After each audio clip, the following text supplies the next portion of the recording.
Being held in the Apex in the Grassmarket in Edinburgh.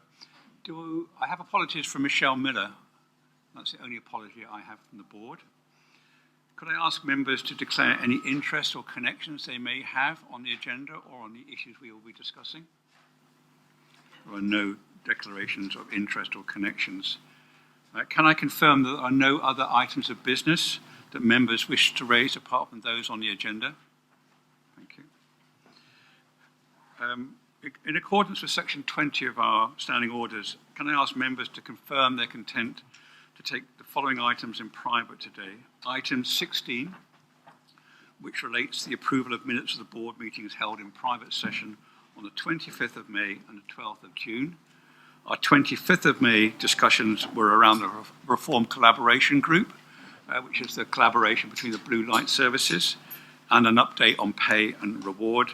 And the 12th of June was to discuss the candidates for the post of Chief Constable and agree to recommend to Scottish Government the appointment of Chief Constable Joe Farrell. And this decision to recommend the appointment of Joe Farrell to be the Chief Constable of Police Scotland was announced by the authority on the 14th of June. Are members content to take these two items in private? Those are only private items. Can I ask if you consider the meetings from our meeting on the 25th of May and ask if you could approve those or make any recommended changes? They are approved. And in terms of decisions since the last meeting, there have been no decisions taken by correspondence to report to the board. Thank you very much. So the next item is my report to you.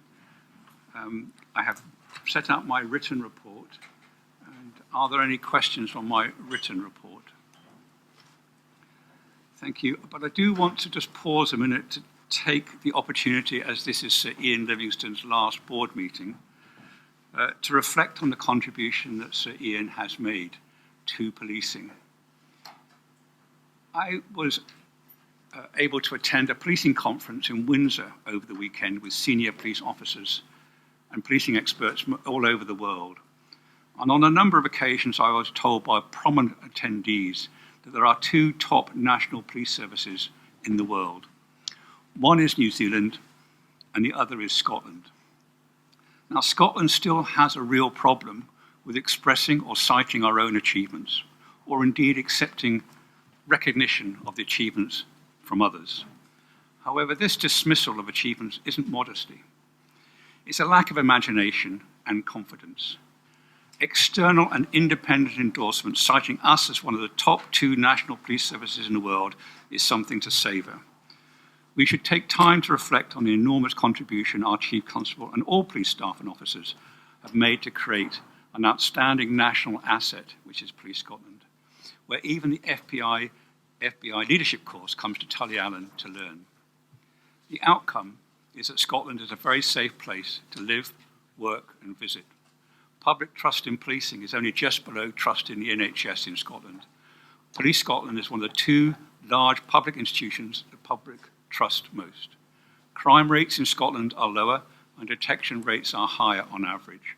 For example, the detection rates for acquisitive crime are double compared to those in England and Wales. Response times to emergency calls are a very impressive 9 seconds. We should also celebrate Police Scotland's commitment to well-being, demonstrating the link between a safe society and the overall happiness and prosperity of its citizens, a commitment to well-being that's probably unique in policing across the world. In prioritising well-being alongside policing practices, Police Scotland has contributed to creating an environment where people can thrive and feel secure. There has been a relentless drive by Sir Ian for a holistic approach within Police Scotland, championing the policy that policing goes far beyond simply enforcing the law and includes actively promoting human rights and the well-being of all citizens. You will hear very little about human rights from policing leaders in England and Wales. In fact, in the otherwise excellent Barber Review of Policing in England and Wales, it only mentioned human rights twice, and the second mention was to give an academic reference to the first mention. In Scotland, we have a police service comfortable with the language of human rights. This focus on human rights contributes to a far more inclusive, fairer and just society in which everyone can feel free from discrimination and enjoy their fundamental rights and freedoms. Furthermore, Police Scotland Service has created and fostered and been an active partner in collaborative partnerships, including local government, healthcare providers, social services and community groups, to ensure a very clear coordinated response affecting well-being. And these partnerships allow for early intervention going beyond law enforcement, preventative programs, targeted support, enabling individuals to access necessary services with the full support of Police Scotland around Scotland. Now, Sir Ian Livingstone has led Police Scotland for around twice the time of his two predecessors combined, and his leadership delivered the policing effectiveness benefits of a single police service, the benefits which sometimes seemed far away in the early days of reform of Police Scotland. And we should remember that public service reform hasn't been universal across Scotland. Police Scotland and the Fire Service are the two big services subject to public service reform over the last 10 years. It was Sir Ian, who was the leader who created a stable and effective police service for Scotland. He has led as Police Scotland developed its reputation both here and abroad as policing in a firm but fair manner. The high-profile events of COVID-19, COP26 and the death of Her Majesty the Queen have delivered with huge professionalism and operational efficiency by service with strong values and clear operational principles. Just looking back to March 2020, which seems a long time ago, we did not know then whether a COVID virus public health crisis might turn into a serious public order crisis. As our liberties were severely restricted, we were kept in our homes, we were kept away from our families, and we weren't allowed to attend the funerals of our close ones. That it did not become a public order crisis is testimony first to the great good sense of the public, but also to the quality of policing to which they were subjected. Across the UK, and in Scotland it should be noted, in particular public confidence rose in policing over that period of these severe restrictions in all our civil liberties. In short, Sir Ian has led Police Scotland to an enviable position. It can stand comparison with any other national police service across the globe. It benchmarks very well against performance of England and Welsh police services. We have more officers per head, and our officers and staff rightly consider themselves much more than law enforcement warriors. They are guardians of our rights and well-being. Now, the last thing Sir Ian, or indeed us, would want is any form of complacency in improving policing. There remain real challenges and hard choices to be made, and these have been called out by Sir Ian regularly, and particularly at our last board meeting. In the years ahead, we and the next Chief Constable will take his legacy, respect the stable platform it has given us, and seek to do justice to his quite extraordinary achievements and leadership. I will finish with a description of courage coined by Ernest Hemingway, and he said, "Courage is grace under pressure." What Hemingway meant was that true courage is demonstrated when individuals remain composed, resilient and steadfast in face of the challenging or intense situations they face. Instead of succumbing to panic or fear, they maintain a sense of dignity, poise and determination. This idea of courage emphasizes the ability to act and make decisions calmly and thoughtfully. Even when confronted by high-pressure circumstances, it highlights the capacity to remain strong and resilient, displaying grace and composure during adversity. It's this courage of grace under pressure that I saw at very close quarters working with Sir Ian every week of the year over my time as chair. It is also, in fact, the courage of every police officer as she responds to all those thousands of calls for service from the public that takes her to unknown and potentially threatening and violent events. Grace under pressure is the hallmark of policing in Scotland, its leadership, its officers and its staff. On the rare occasions where such grace is not demonstrated by a police officer, it is highly notable and the subject of intense scrutiny inside the service and outside the service. So thank you, Sir Ian, and all your police officers, all the leadership team, all your staff, for the legacy you've worked so hard to leave your successor your staff and us. Thank you very much indeed. So with those words, I know they're sometimes hard to hear, so Ian, I'm going to move on to our committee chairs reports, and I'm going to start with the People Committee, which is Fiona McQueen. Good morning. Thank you, Chair. And I'll take my report as read, but I wanted to reflect a bit on what the People Committee have done over the last year in terms of looking at our routine reporting as well as some of the one-off reports that we've had. So over the last year, we've had wellbeing and inclusion, workforce insights, reports on health and safety, equality and diversity. And all of these have brought to the People Committee a lot of activity and a lot of clear commitment to improve aspects for the workforce. What I think we need to do next year is concentrate on evidence of effectiveness, looking at implementation and looking at outcomes and looking at measurement, so that we know that the action and the intervention that's being taken actually has the intended outcome of improving health and well-being, looking at the stability of the workforce numbers and improving health and safety. We've had a number of the one-off reports, so we've focused on ill health retirement and seen improvements in how that has been processed and the care and compassion that has been shown by Police Scotland to members of workforce. I was particularly pleased in terms of looking at Fair Work that we have agreement of that, because that's important that we hear the workforce voice. And what we have asked is looking at, reflecting on some of the Chief's words about institutional discrimination. We've asked for a particular piece of work done on recruitment with regards to looking at how that works from a protected characteristic point of view.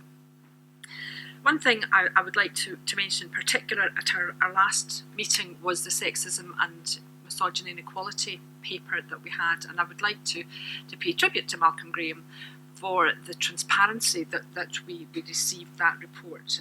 There were some unpalatable truths in that, but what I think it did do is triangulate some of the information that we've been receiving at the People Committee with what members of staff have been saying, and I'm confident then that we'll be able to receive ongoing reports in terms of positive action that's been taken so that we can continue to improve outcomes. Thank you.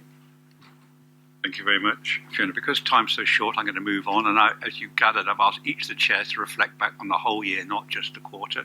So next is Katharina Casper, who chairs Complaints and Conduct Committee. Thank you very much, Chair. And I also take my report as read.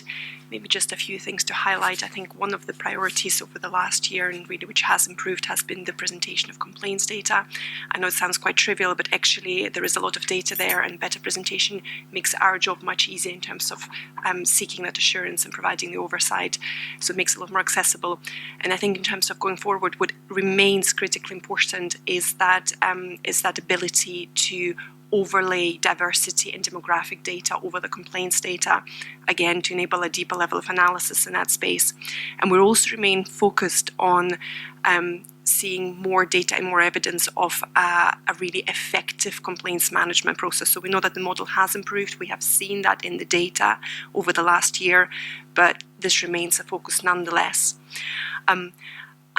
We had a very good discussion at the last Conduct and Complaints Committee, and another area which has been popping up over the last year has been that of vetting, and quite rightly so. It is obviously a critical control, and we spend a fair bit of time talking about what vetting can do, what it can't do, how it interacts with other controls that exist in the system in terms of the integrity and professional standards of our staff and officers. And we really welcome the current HMSCS report into vetting, which will be hopefully presented to us in time for the August committee. If not, then it will just pop up on the agenda for the next one. Thank you. Thank you very much. And we have over the summer the Parliament considering police conduct regulations and the issues that were raised by the Angelini review, and that's going to be a key part of your work and your committee work. So thank you for that, Katharina. The next up is Grant McRae, who chairs Resources Committee. Grant. Thank you, Chair. Like others, I'll take the bulk of the report as read, but I just want to highlight a couple of things. First of all, in financial monitoring, we saw the provisional year-end outturn for 22-23 at the last meeting, and I would commend the grip that the finance team have on the revenue budget to be able to deliver it so close, an outturn so close to budget. With the amount of money going through this organisation in the course of a year, that is no small feat, and I think the finance team need to be congratulated on the way they've handled all this. In the other thing I just want to touch on in relation to the year we're about to go in, we've just started, I beg your pardon, 23-24, we've seen for the first time a report on the first period. Normally we get the first report rather later in the year, but it's been particularly helpful to see the report for period 1 at this stage, because it is highlighting an overspend on overtime, which is clearly something that needs to be kept a very close eye on before it builds into a particularly large issue as the year progresses. And I know work is going on to roll that back to the operational divisions to actually get a firm handle on that. Just looking at the year as a whole that's just finished, I would again commend the group by finance on the revenue budget, but there's clearly some more work required on capital. We'll come on to agenda item 9 to see this in more detail, but one of the practical problems in delivering a capital budget, is that when it comes to the transformational projects, they're dependent on getting the right resources from outside in terms of people to actually deliver the projects, and that has been a practical problem in the last year. It's not just the last year, it's one that's a recurring problem. So one of the things that we're working with finance is to try and find a way of actually tracking the progress of the capital programme month by month throughout the year, to be sure that we do not have a recurring problem where we can't then transfer funds that are allocated to one project. If they're not going to be able to be delivered because of lack of people, we can transfer these to some of the estates projects or other projects such as body-worn video. But I'll come back to that on item 9. The other thing I wanted to particularly commend is the work of our procurement team, which has grown extremely well under Ian McKee's leadership. And one of the secrets for that has been that they've been able to grow their own team with the skills necessary to actually have a greater grip over procurement, and that's working out extremely well. And on the flip side, I think one of the areas that continues to give us concern is being able to track benefits, to be absolutely sure that a project that was identified at the planning stage, the initial business case, the full business case, to see it actually being delivered in terms of how it was envisaged in the first instance, and that's an area that further work is required. Thank you. Thank you very much indeed, and as you all know, a balanced budget and balanced outturn is a red line for the board. I'm very pleased to hear your report on that. I'm slightly concerned about the overtime, but then that's going to be an issue for you. I think we're going to have even more focus on the capital budget. This is a clear issue for us about how we organise that spend and how we spend it appropriately in the year. And again, when we come back to this item later on, I know we're going to be talking about estates and the ability to invest in estates well from our capital budget, our limited capital budget, and argue for an increase in that. But if we're not spending it properly, we are less able to advocate for more money into our capital, and I'd like to be able to do that on an evidence base. So our final chair's report is from Alistair Hay. Alistair chairs the Policing Performance Committee. Alistair. Thank you very much, Chair. And like colleagues, I'll take the report as being read. I'll provide some insight into the work that we've covered over the last 12 months. The role of the Scottish Police Authority is to provide scrutiny, support and challenge to Police Scotland. And a cornerstone of that is the quarterly performance reports that we receive. And these have been developing throughout the time of Police Scotland and have been developing really well over the last 12 months. But there's no complacency there. And one of the reports that we received at the last meeting was the refresh of the performance framework. This is to enable us to see whether or not Police Scotland, in terms of their annual policing plan, are delivering against the 5 strategic outcomes and the 15 objectives that are set within those.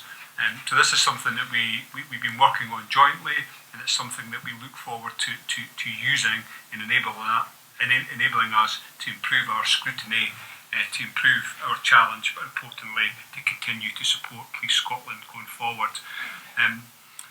This meeting as well covered a lot of areas that were covered by partners, and I just want to highlight the value that the HMI reports bring to us in terms of seeking assurance from another professional body, another scrutiny partner, but I would also like to highlight the work that's done by volunteers, the Independent Custody Visiting Service. It's actually 10 years since this was set up, and they had their annual conference, I believe, here in Edinburgh a fortnight ago. And one of the volunteers, Susan Stokes, came along and actually gave us some really good insights into the work that takes place there. We also had at that meeting the Biometrics Commissioner coming along and providing us with some insights into the work that he does. So if you set aside, if you set together all the work that is done within Police Scotland, the way that it is scrutinised through the performance framework, but that external assurance that we get through statutory bodies but also through voluntary bodies, I feel that we are in a very good place with no complacency there to continue to scrutinise Police Scotland over the next 12 months. Thank you very much. And attached to the Chair's report is the executive summary of the scrutiny framework, which we asked to be attached to every board report when it was available, just to show the tip of the iceberg about the scrutiny, intense scrutiny that Police Scotland is subject to in policing operation. And all those boards you've heard from meet in public, and their meetings are live streamed. It is the most open and transparent form of policing oversight, again in the United Kingdom. I would say, from my knowledge and speaking to people from PCCs and other boards. So please take the opportunity to look at the executive summary of that policing framework, which has come on leaps and bounds over the 5 years that I've been on the board. It's really insightful, and it really is taking the learning from the evidence, not just data-driven. It's got analytics, and it's got the learning, and it's got impact and the response. So if you have time, it's only 4 or 5 pages. It gives you the tip of the iceberg about the scrutiny that Alistair Hay and his committee undertake on policing operations. Are there any questions for any of those committee chairs from the board? If there aren't, Ian, I'm going to hand over to you for your Chief Constable's report to the board. Thank you very much. Thank you, Chair, and good morning. Good morning, members. Good morning, colleagues. Firstly, can I say how grateful I am for the kind words in your written report, and again the kind sentiments you've expressed this morning, but also for your own personal support, challenge, and advice. Not only as chair of the Scottish Police Authority in recent years, but before that, when you joined the board in 2018. This is my last public board meeting as Chief Constable, both as the Chief, as interim Chief, as one of the deputies. I think I may have attended over 50 of these events, and they are absolutely central to public accountability, to public confidence. And like you, Chair, I find it hard to identify a public agency anywhere across the United Kingdom that's subject to such scrutiny and robust scrutiny as the Police Service of Scotland, and rightly so because of the significance that policing plays in Scottish public life. So at the outset of this, my last board meeting, I would wish to express my warm congratulations to Jo Farrell on her appointment as Police Scotland's next Chief Constable. As you know, I outlined my retirement plans to this board in February, and a key priority for me at that time, for us as a leadership team, was a managed transition to the new Chief Constable to maintain the stability which now exists in policing in Scotland. And as as we approach my last day as a police officer on Thursday, the 10th of August, I reiterate my commitment to work closely with Joe and our existing strong and experienced leadership team so that Police Scotland's stability and competence endures. Our focus will remain on providing an effective, ethical police service for all our fellow citizens right across Scotland.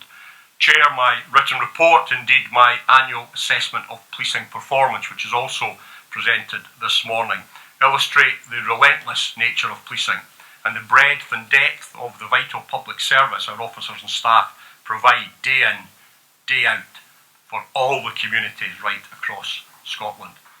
I have consistently stated, and I repeat today, our strong operational competence is a prerequisite for public trust in policing, for the consent of our fellow citizens, upon which our legitimacy is based. Police Scotland has driven consistently high standards of ethical homicide investigation, underpinned by empathy, compassion, professional excellence, integrity, and justice. Each death is a unique tragedy, impacting on individuals, families, and communities. Every investigation presents its own challenges. Now, in the last month since the Scottish Police Authority last met as a board, detective officers from our major investigation team, with support from local policing officers, forensic colleagues, and many other disciplines, have responded to 5 murders at locations across the country. Our professional investigative response has resulted in the identification and arrest of an accused person or persons in each of those cases. Behind each of those murders are families, and it's a key duty, key responsibility for any legitimate police service to provide justice for victims and their loved ones. My annual assessment of policing highlights our extremely strong detection rate in relation to murders. Of over 570 committed since Police Scotland was established 10 years ago, just one is currently undetected, and that case remains under active investigation. Now, that outstanding police response to the most grave of crimes is great credit to our dedicated detectives and forensic scientists. But I've got to say that it's also due to the hard work of community officers, campus officers, response officers, all of whom build confidence in all communities across Scotland daily, so that the public in Scotland supports its police service at critical times. This complete model of policing, in my view, is very rare across the world.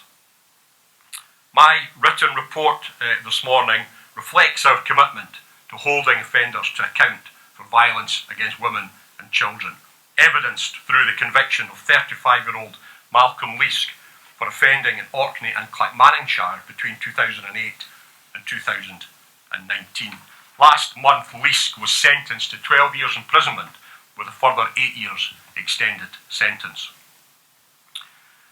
Chair, as you mentioned, and as you and members know very well, policing in Scotland works extremely closely with our partners, and this is done locally, nationally, and internationally to prevent harm, to keep people safe, and to bring offenders to justice.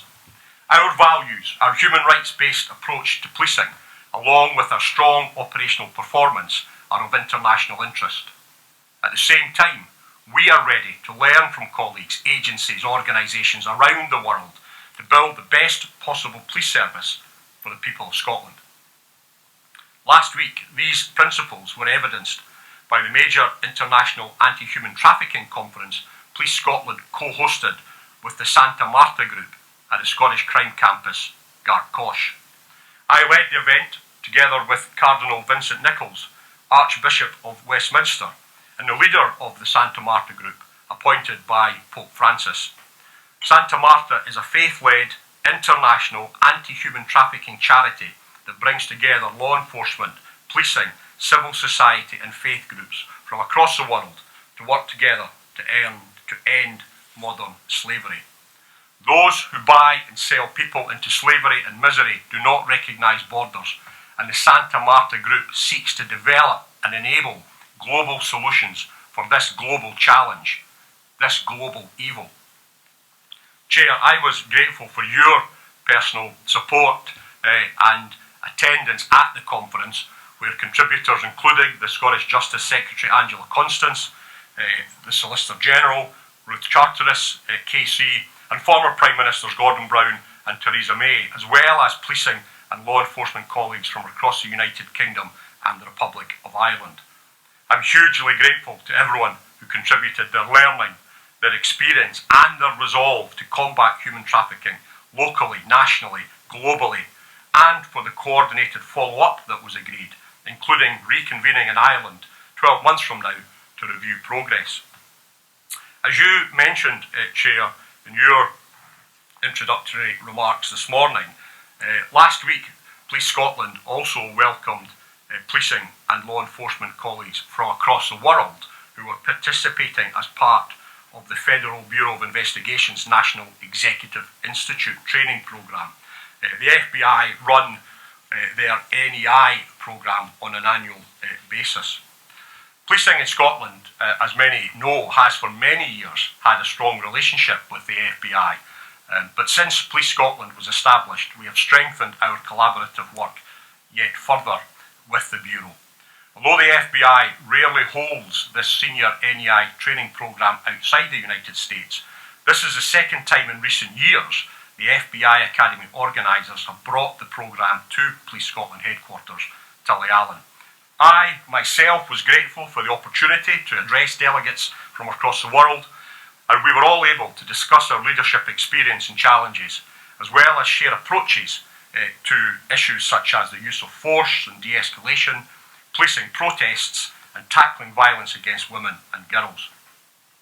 These are stimulating exchanges where all involved can develop insight and understanding of approaches and best practice, and I thank everyone who contributes to such successful collaboration. In the same manner, and again, as you mentioned in your own comments, Chair, you and Deputy Chief Constable Malcolm Graham participated in the Police Foundation Annual Policing Conference at Windsor, a conference for policymakers and senior figures from across the United Kingdom. DCC Graham shared his considerable knowledge and experience about the transformation of policing in Scotland. Now, our involvement in such strategic policy forums is absolutely crucial for our continued development and insight, in my view. It's absolutely vital that we are and must remain intellectually and operationally curious. I believe, I know, that policing in Scotland is an effective public service that is increasingly recognised across the UK and internationally. As Chief Constable, I have prioritised officer and staff well-being, their development, and providing them with the equipment, tools and training needed to do their jobs during a period of intense demand and significant financial limitations.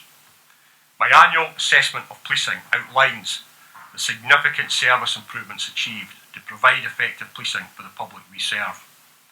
The officers and staff of Police Scotland deliver outstanding policing, evidenced through our response to serious crime and major events, and the responsive service of safety and security provided right across the country, day in, day out. Of course, I have been clear that policing does not, cannot, will not get everything right. Where we get things wrong, we acknowledge that. We apologise where necessary, and we work hard to put things right. We are building truly a culture of learning, constantly listening to lived experience and best practice from agencies, organisations right across the world. We will look anywhere to find that best practice so that we can meet the challenges we face. At the same time, as we'll hear later during the agenda items relating to Operation Tala, our response during the COVID pandemic, and Operation Unicorn, the events following the death of Her Majesty Queen Elizabeth, we also have much to learn from our own positive experiences of dealing with complex and large-scale policing matters. Our progress, the progress that has been achieved, when policing was required to return annual savings of over £200 million compared to legacy arrangements, and with capital allocations which we know are not sufficient to deliver our plans, that progress is great tribute to the people of Police Scotland. I acknowledge the hard-working officers and staff for the progress that has been made, and thank them collectively and individually for what they do for policing, what they do for public service and for their fellow citizens. Over the last few weeks, I have conducted a number of long service, promotion and oath of office ceremonies at our Tullyallen Force Headquarters. Such events have been, throughout my time as Chief Constable, a great and constant source of pleasure, pride, energy and enthusiasm, often emotion for me. Meeting and spending time with our officers and staff and their families at these significant milestones and times of recognition is a real privilege, allowing me to express my thanks and respect for my colleagues for the outstanding service they provide to their fellow citizens. Our officers and staff have been and will remain the key to the success of policing in Scotland. And the senior officers and staff in our Force Executive have been an enormous, reliable and trusted support to me personally in leading, shaping and developing our service. I'm hugely grateful to them all for their professionalism, the collective and personal leadership and integrity they demonstrate, and the vast amount of support, guidance, advice that they give to me and have given over the last 6 years. I pay tribute to the whole of the executive team, but in particular the 4 outstanding deputies that I work very, very closely with day in, day out. Fiona, Malcolm, Jane and David are each central to the progress that has been achieved. And like Police Scotland as a whole, the diversity of thought and experience in the senior team makes us stronger than the sum of our parts. I warmly congratulate Malcolm and also former Assistant Chief Constable Kenny MacDonald, both awarded the King's Police Medal in His Majesty's birthday honours last week, as well as retired Detective Inspector Simon Broadhurst, who received an MBE. Malcolm stressed that such personal awards are also a reflection of the collective dedication of our colleagues, and I would endorse and reaffirm those comments. Policing is relentless. It's an incredibly demanding but also incredibly rewarding vocation. Being a police officer is not what we do, it's who we are. I know and have shared the strength and support officers and staff draw from our policing family, sharing good days and hard days together. The bonds of trust and shared purpose are real and last a lifetime. Leading and serving with those who step forward to keep others safe has been the greatest honour and privilege of my professional life. I am grateful to all my colleagues over 31 years for their support, challenge, their loyalty, kindness, guidance, their care. Lastly, Chair, as I have said often, behind every officer is a family providing vital support. Our commitment to public service, as all our officers and staff know and experience, means many personal and family milestones are missed. Many sacrifices are made. School shows not attended, family gatherings, arriving late, leaving early or missed entirely. Christmas Day, working or called out, as we all do our duty to serve our fellow citizens. So in closing my remarks this morning, I wish to speak very personally and express my deepest thanks, admiration and love to my wife Jane, my 3 daughters and all my family for their guidance and strength and for their unwavering support and love over many, many years. I'll stop there, Chair. Thank you. Thank you very much, Cian. I'm now going to open it up to the board for any questions on Cian's report. Katrina Stewart. Thank you, Chair. Thank you, Chief Constable. As always, I was engaged with and enjoyed every single word of your report today. So my question is actually around the Santa Marta conference. As we know, it's a hugely important issue, and we recognise that it's an increasing problem around the world and including in Scotland.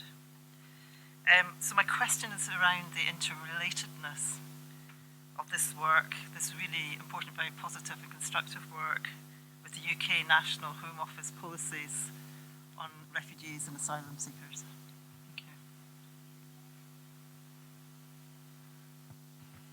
Thank you. Thanks, Katrina.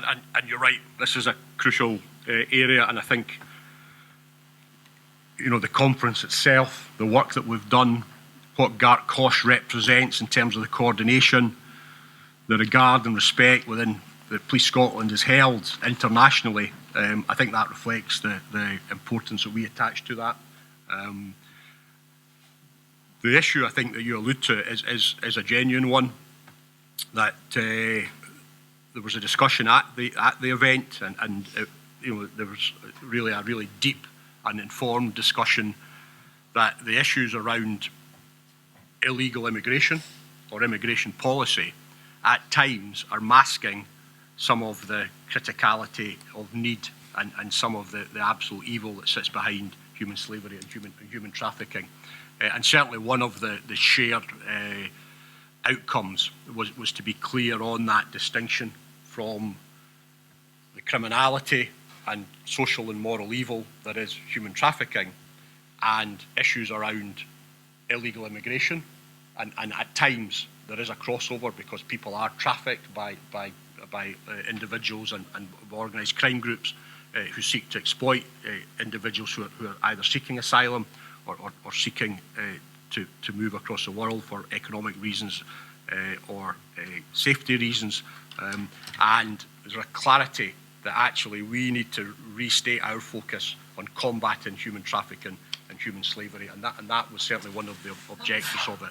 Now, there are issues there around sort of political emphasis that I don't think is a matter for me as Chief Constable to comment upon, but what I would say, and this is part of the reason for hosting such a significant event in Scotland, is that, you know, we are resolute in our commitment to combating human slavery and human trafficking, and we'll work locally, nationally, internationally, as we have done and will continue to do so, because it's the right thing to do in law, it's the right thing to do ethically, and it's the right thing to do to keep the most vulnerable people safe.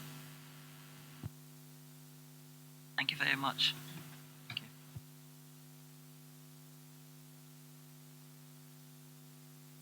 Caroline Stewart. Thanks, Chair, and thank Ian for your report, the last one.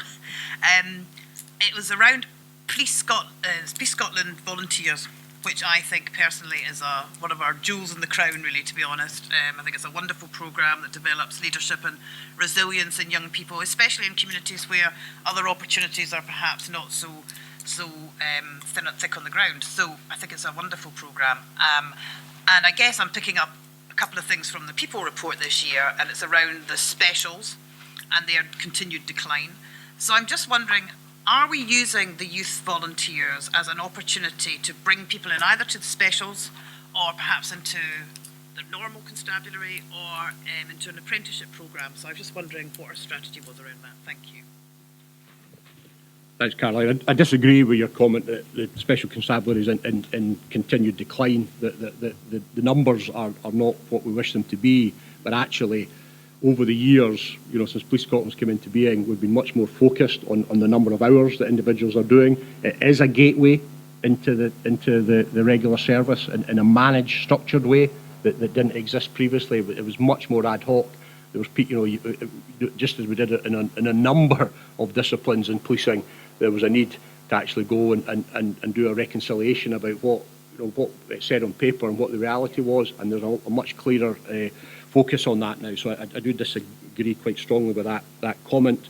In terms of the Police Scotland Youth Volunteers, that has been just an outstanding and quite fantastic initiative that started from quite small beginnings. Its intent is not really there as a recruiting agency for policing, and I wouldn't wish it to be there. If people develop a sense of public service, they develop a sense of community engagement, teamwork, maybe individuals who have been excluded from school or who have, have some issues with their own growth, their self-confidence, their self-esteem. The Police Scotland Youth Volunteers are that's what it's about. It's about trying to assist and develop the youth and the young people of Scotland, often from some of our most deprived communities. And I think that's achieved.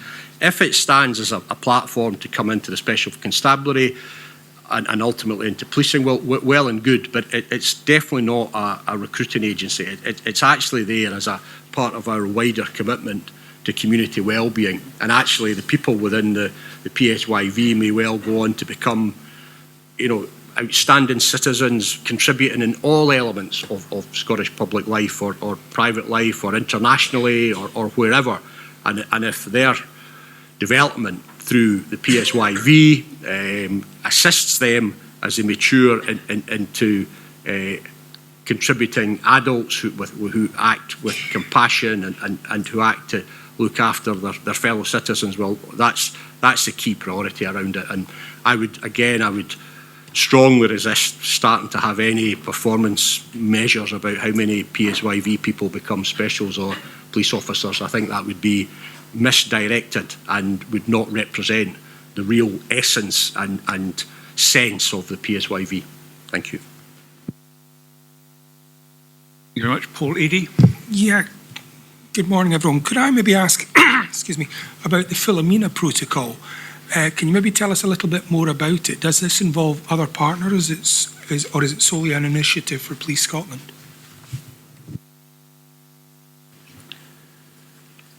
Thanks, Paul. And I may ask DCC Graham to say a little bit more, but the protocol is, as you will know, Paul, and many others, it's actually trying to allow individuals who are in care or organisations who have a responsibility for vulnerable people, not really to lose the immediacy of sharing information. It's really important to stress that this is not information that's pre-shared with policing. This is information that a carer or a caring institution collates, so that they will know that if Paul goes missing, he likes to go to the east end of Princess Street, or his hobbies are football, or he's got a group of friends who moved out of the city and now live in a town out, whatever it happens to be, rather than waiting for two to 3 out while we gather that information. So it allows as a quicker response as it can be, so that we can find individuals, and it is as straightforward as that. I don't know if there's any more than that, Mark. No, thanks for the question. The Chair said at the outset, rightly, I think, recognising the success that Police Scotland has had in terms of our human rights-based approach to policing and our focus on community well-being. And what we know is that children and young people who are in care are highly likely to suffer disproportionately adverse outcomes, both during the time that they're in care and thereafter later in their life. And of course, we've been an intrinsic part of developing the Promise, the independently led review of Scotland's care system that the Scottish Government have heavily supported. And this is one element of seeking to try and enhance the opportunities of those adverse outcomes being lessened for people that are in care. We know that the number of people who are reported missing who are in care is disproportionately far higher than those who are not. And we also know that the agencies who have responsibility for children in care, including the police, have to work extremely hard to ensure that we do everything we can to protect those individuals who are vulnerable. When they go missing, they are at their most vulnerable, open to exploitation.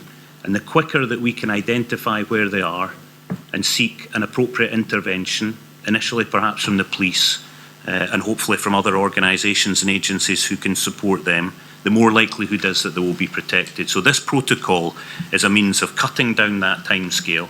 It's a means of ensuring that we can quickly respond in an adequate way. And whilst we obviously haven't had the opportunity of reviewing or evaluating it yet, I'm highly confident from all the evidence that we've seen elsewhere, it will allow us to better protect those vulnerable young people. Thank you very much. Mary Pitt-Casely. Thank you very much, Chair. Good morning. Good morning, Chief Constable.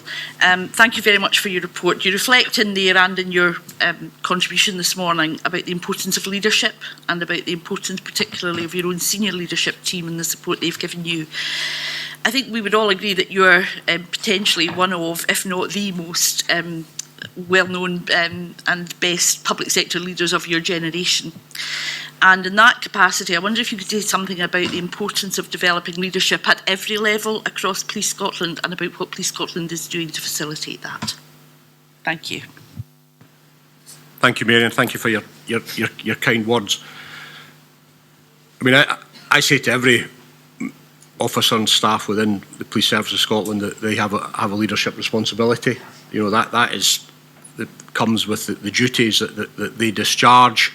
You know, it is an area, speaking very specifically on Police Scotland, that we identified very early on. You know, when Fiona Taylor, when Fiona joined, you know, over 5 years ago or so, and we were discussing it, as I've said repeatedly, we recognised that in the early years of Police Scotland, and I was part of that we had not invested in our people. It was policy and process. It was trying to get that level of consistency, trying to establish a baseline, and actually the welfare, the well-being, the development, the support for our people, including their training and their leadership development, was absent. So we've actually, as you know, Mary, developed a quite outstanding programme now called Your Leadership Matter. You know, massive tribute to DCC Taylor and her team in that regard. And it's an area that we want to take to every single officer and staff. It's a fundamental part of our approach to equality, diversity and inclusion in terms of, you know, leading with values and as well as developing some technical competence around it.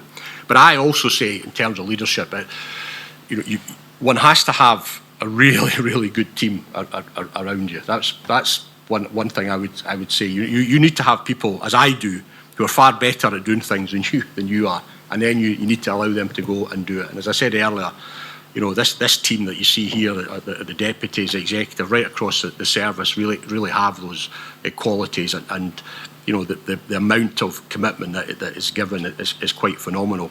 And I also feel that in an increasingly accountable and increasingly complex operating environment, and I would contrast with some other walks of life, if I'm being candid, you know, absolute certainty always makes me a little bit anxious.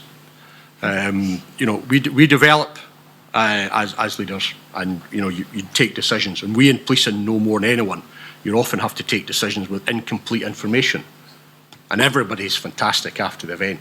Everybody's a professor of hindsight and tells you years later what you should have done. But actually, very often, police officers and police staff, as many other public servants do, have to take decisions without that full level of information. So good leadership, I think, does involve a true and authentic humility as well. I say to all newly promoted officers and staff, I don't know. I'm not sure. What do you think? These are good leadership behaviours. I encourage it. We'd work that way. Now, ultimately, you need to move, you take decisions, that's what we do. They're accountable, you record them, you make sure there's a rationale, and we do it against our values, and we do it against an ethical framework. But I do think that you have to have the confidence to stop and pause and ask for direction when you need it. And I think that within the Police Service of Scotland, the officers and staff I meet regularly, the quality of people coming into the service can compare with any other sector in British public life. And I also think that they come with an outlook and an attitude that will make them very effective leaders, and we will continue to support them and make sure that the policing's playing its part in terms of leadership of Scottish public life. And my final point is, you know, we've always been active, all of us as individuals and the service, in national structures such as the Scottish Leaders Forum and other areas. You know, there's a whole host of other sectors that we want to work with, we want to learn from, and we want to contribute. And, you know, I come back to my previous comments around institutional discrimination. I will speak for policing, but actually other organisations and sectors, I think, should have as equally an authentic and deep and robust discussion as we have had, and have both the confidence and the humility to look at one's own organisation intently and to be very, very frank about the challenges that exist. So that's why I think good leadership is being honest and having the ability to listen and to take direction when required. Thank you very much indeed. Alistair Hay. Thank you, Chair. First of all, can I add my congratulations to those that were recognised in the King's birthday honours. Well done, DCC Graham. And I would also endorse the sentiment that it does recognise the individual, but it also recognises the service and the wider teams. My question really is focusing on road safety. I recall from the last quarterly performance report that we've seen an increase in the number of people killed on the roads within Scotland, 179 compared to 153 the previous year. A slight downturn in the number of people that were seriously injured. But to me, that tells us that we cannot ignore one of the traditional things that police gets involved in, which is being proactive in the preventative approach to road safety. I just wonder if you could expand upon the comments that you've made within your report in relation to road safety. Thanks, Alistair. I'll ask DCC Connors, who leads for roads policing, to add to some of my comments. You're absolutely right. The challenge of policing the roads to keep people safe is a fundamental one. Particularly, again, as we a third of the UK landmass. Traditionally, enforcement has a vital part to play. But like all parts of policing, it has a part to play. We know that education, engineering have all made significant steps. And again, if you step back, coming out of COVID, a number of other factors, if you actually look at the long-term trends of death and serious injury on the roads within Scotland, it's really quite a significant improvement that's been made. Less people are dying now than 10, 20, 30 years ago, far less. And again, that's because of all these different elements and different agencies coming together. Like a lot of things, the number of homicides, the ability to investigate homicides, the ability to identify vulnerability. So many of the trends in Scottish public life in terms of Scottish safety, I think, are going in a positive direction. Now, inevitably, events arise, and a number of those events can be critical and can be bad. But if you step back and you look at the general trends around safety and security, you look at the trends around levels of public trust and confidence, the vast majority of the indicators there are in a positive space. But there has been an upturn in recent deaths, and our commitment, I'm sure will remain adamant going forward. But Jane, I don't know if you just want to add to some of my comments, please. Yeah, absolutely. The focus on it is really important for all the reasons that we know.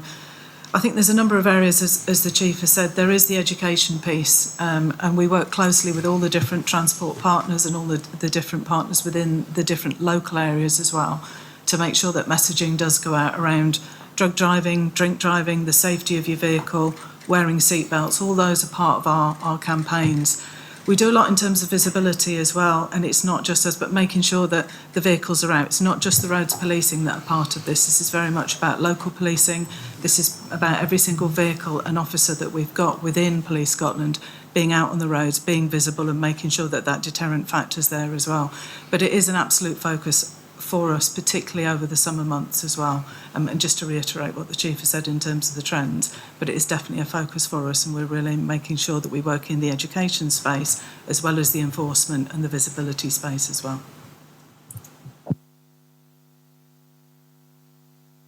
Thank you very much for that, Chair. I really appreciate you reiterating the commitment to that, and I recognise those longer term trends.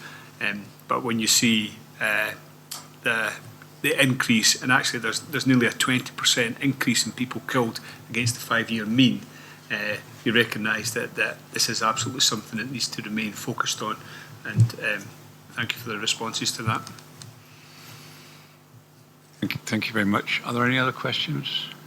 Got one from myself, Chief Constable, which is about the victim survivor feedback, which you mentioned in your report. The survey, the victim survivor survey.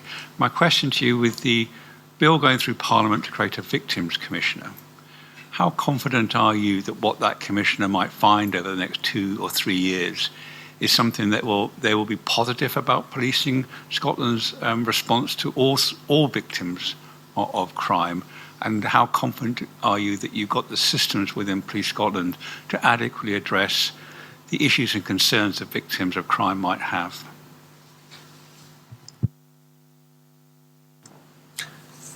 Thanks, Chair. I mean, I suppose asking how confident I am, I would difficult to put either a numeric figure on that or somewhere on a scale. What I would absolutely say is that the work with victim advocacy groups and the relationships we have in the Police Service of Scotland, I think are as strong as anywhere. I pay enormous tribute to Malcolm Graham for his work over many years with Rape Crisis Scotland, with many other advocacy groups for victims of various types of crime and criminality, but particularly in regard to violence against women and girls.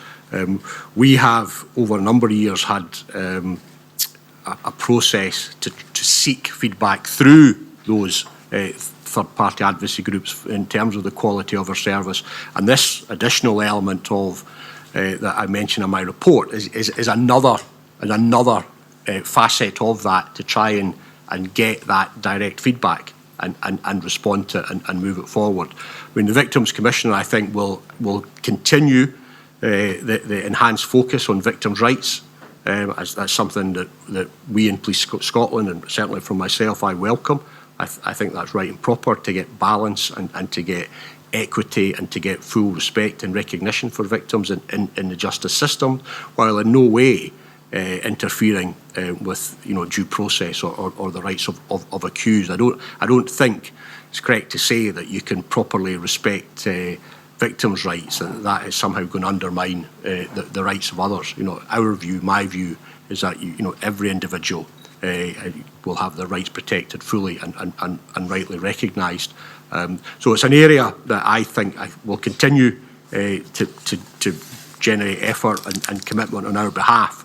But I do think it's another area where we've made significant progress under the single service. And like many elements of policing, like many elements of life, is there more to do? I'm certain there is. But I think that the Victims Commissioner will find a very committed and close partner in the Police Service of Scotland when he or she is appointed. Thank you very much, Sir Ian. Just in conclusion, as an oversight body, we have several lines of assurance about the policing service and indeed the forensic services of Scotland. However, our very first line of assurance for an oversight body like ours are the values and the qualities of our senior police officers. And our confidence in the senior leadership, which we'll have before us in this form for the last time, is extraordinarily high. And thank you to all the team for your commitment to policing, your support to the Chief Constable, and your frank and honest assessments before us in the wide-ranging public forums which you have to attend for the authority to do its work through its committees and this public board. Again, I use this opportunity to say something positive about the oversight of policing, because it should be said we are reported as the most transparent in this area. We have the widest range of public hearings in the oversight of policing, and we have a very respectful mutual relationship with our senior officers, and I thank you for that leadership on that. So with that, Sir Ian, thank you for your final report to us. I'm sure we'll hear more from you in the meeting, but I'm now going to turn to the SPA Chief Executive for her report to us. Thank you.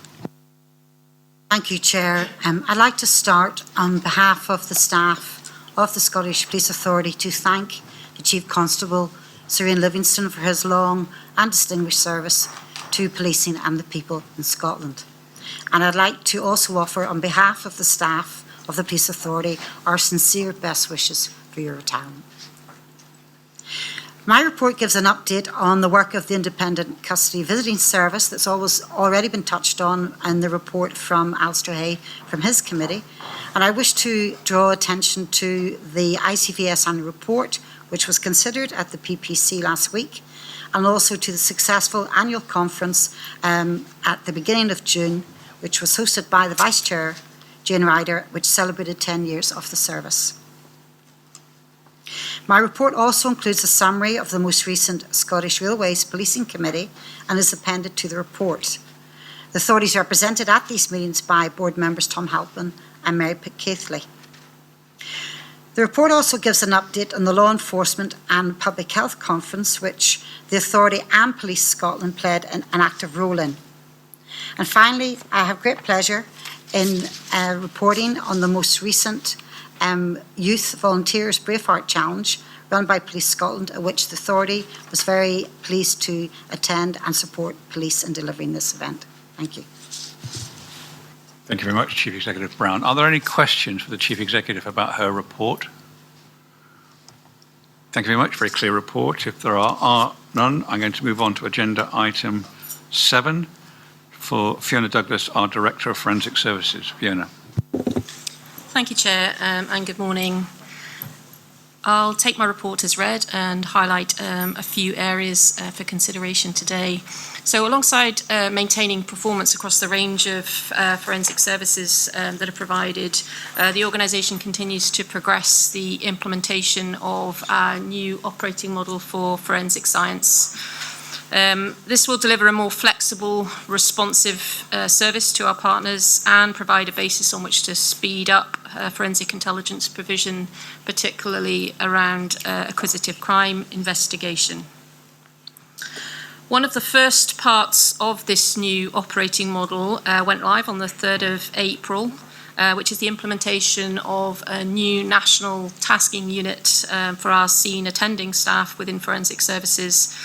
So this has allowed our staff to be tasked nationally to attend scenes, to interpret and recover forensic evidence, making best use of our resources and also improving service provision and allowing a better distribution of jobs for our staff, which ensures over time that repeated exposure to trauma can be managed. The new tasking unit is a significant investment and an increase in resources at our Rushton Court laboratory in Dundee. Alongside this, we'll continue to work with our colleagues in Police Scotland to assess the impacts of this change in service and also to ensure that we track and realise the benefits that were set out within the business case for establishing the unit itself. In May, Forensic Services presented the new performance framework for the organisation to the Forensic Services Committee, and that followed an extensive piece of work engaging within Forensic Services and also externally with colleagues across Police Scotland, the Crown Office, with members of the authority, and also supported excellently by the SPA in terms of some of the work that was completed. This final performance framework will be presented to a forthcoming authority meeting for approval. We continue to work closely with UCAS, which is the United Kingdom Accreditation Service, through assessment of our continued and extended demonstration of compliance to international standards. During March, we had the initial accreditation visit for our new laboratory in Govan, which is undertaking post-mortem toxicology analysis, and we had a very successful initial visit assessing the first of a number of different analytical activities which will be carried out in this laboratory, and that really provides really strong assurance of the high quality standards of the work undertaken within this area and also more broadly across forensic services. The second version of our strategic workforce plan was presented to the Forensic Services Committee in May, and this has been developed with support of professional colleagues within People and Development within Police Scotland.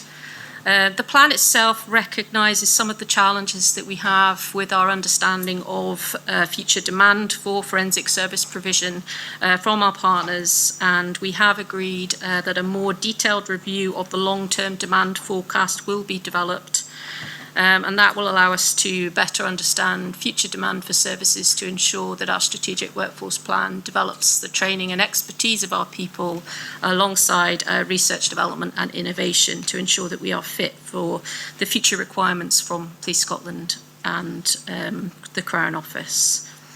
So there's a detailed piece of work to do that will inform a third version of the strategic workforce plan, which we will bring to the Forensic Services Committee next year. On the 25th of April, HMICS published the review of SPA forensic toxicology provision, and we'll discuss this further in the next agenda item.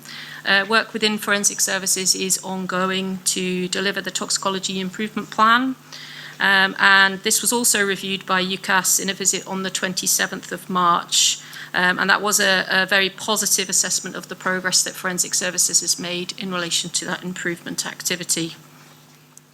I continue to work with colleagues, including Scottish Government, to assess the requirements of a long-term sustainable solution for drugs driving toxicology provision, and no doubt we'll come on and talk about that further. And finally, I'd like to add my thanks to Sir Ian for his support in the development of forensic science and forensic services across many, many years. And I know that many members of my staff in forensic services would like to say thank you and to wish you all the well for your retirement. So thank you. Thank you very much indeed. And I should have done this. Can Vicky Morton, the Chief Operating Officer, join us for any questions to the Director of Forensic Services report? My apologies, Vicky, for not inviting you up before. I'm going to turn to Fiona McQueen first for a question. Thanks, Chair. Thanks very much, Fiona. I'm interested in the regulator and regulation of professional standards, and I understand that the Forensic Services Regulator has launched a new code of practice that applies to forensic providers in England and Wales only, and I wondered if you could advise us of whether or not you think that's a gap, and also, having had an opportunity to look at the standards, if forensic services in Scotland match them. Thank you, Fiona. So just a wee bit of history, if you'll indulge me. The Forensic Science Regulator in England and Wales was established in 2007, and it was in 2021 that the Forensic Science Regulators Act was passed that underpinned that regulation post with statutory powers. Part of that act required the regulator to establish a statutory code of practice, and that code of practice was approved through Westminster on the 1st of March of this year, and is due to go into effect on the 2nd of October this year. So the legislation that established the statutory powers of the regulator is England and Wales legislation, and does not cover Scotland, because we have a different legal system and different structures within Scotland. In saying that, since 2007, Forensic Services has played an absolutely key role in the development of the non-statutory code of practice. And up until the change in the legislation, we have had voluntary compliance to that code of practice. The new statutory code of practice is based upon all of that work that had been done. I think there were 7 versions of previous codes that had been developed. So we are completing a gap analysis to see if there are any differences between the work that we do, but we know that we're broadly compliant with the activities for which we have already been able to say that we meet those quality standards. So we're working closely with colleagues in England and Wales. I was at the Forensic Science Regulators Conference just yesterday, and there's an awful lot of work that is ongoing across the courts, a broader justice system, around the implications of the statutory code. We will work with colleagues in England and Wales as they go through that journey and continue to assess what Scotland's position will be with regards to future regulation or voluntary compliance against that code of practice. So I'm very confident that we have best practice and high quality standards in the work that we undertake in Scotland. We've had that voluntary compliance previously, and I would expect that we will be able to say the same once the full gap analysis has been completed against the new code of practice. Thank you very much. Are there any other questions?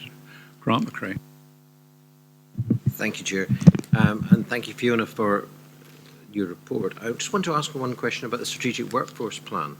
I seem to remember some time ago hearing that it takes quite a while after people are recruited to be able to be totally effective in delivering the service. So given the fact that there seems to be ever-increasing demand for the services you're providing, I wonder if you could say a little bit more about how long it will actually take to identify your long-term requirements and how to go about recruiting the necessary people. Thank you. Thank you, Grant, for your question.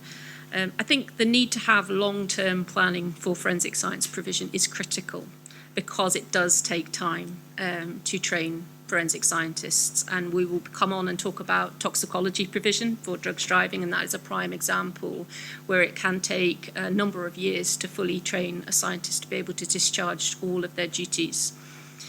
We have agreed with Police Scotland and the Crown Office to establish a short life working group over the next 6 months to really build upon our understanding of what some of the implications of societal change will have on policing.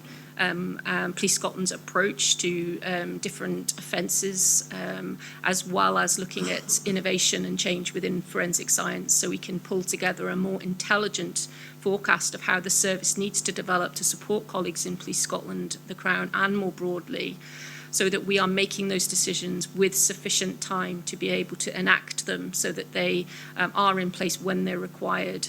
I think this is a big shift for the organisation. Looking at forensic science planning on an annual basis, it needs to develop further so that there's that more long-term view.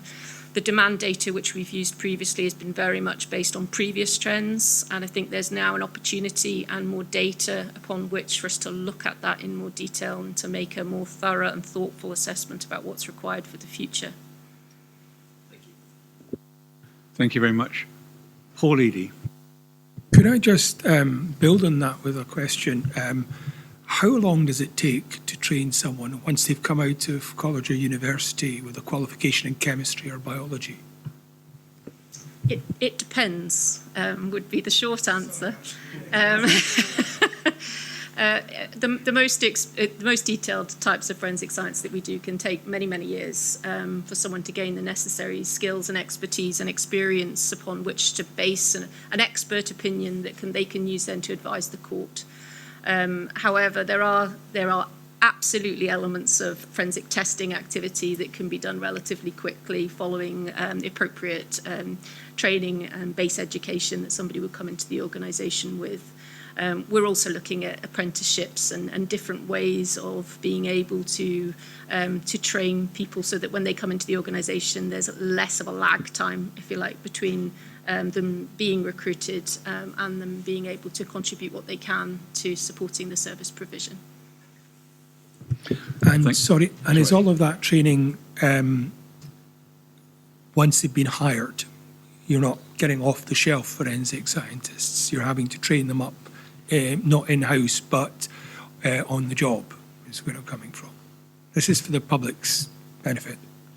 Yes, I mean, the majority of the training that we provide to our staff is against our own systems and training standards, and therefore we do train people effectively from scratch. They need to have the educational qualifications and basis upon which to be able to be trained, and really that's what the recruitment process identifies. It is a missed opportunity, though, Paul, I would say that we need to work more closely with academia to look at courses that universities provide, so that ideally we would be able to accredit in some way that course so that when someone came out of university they would be able to come in and initially begin work at the bench.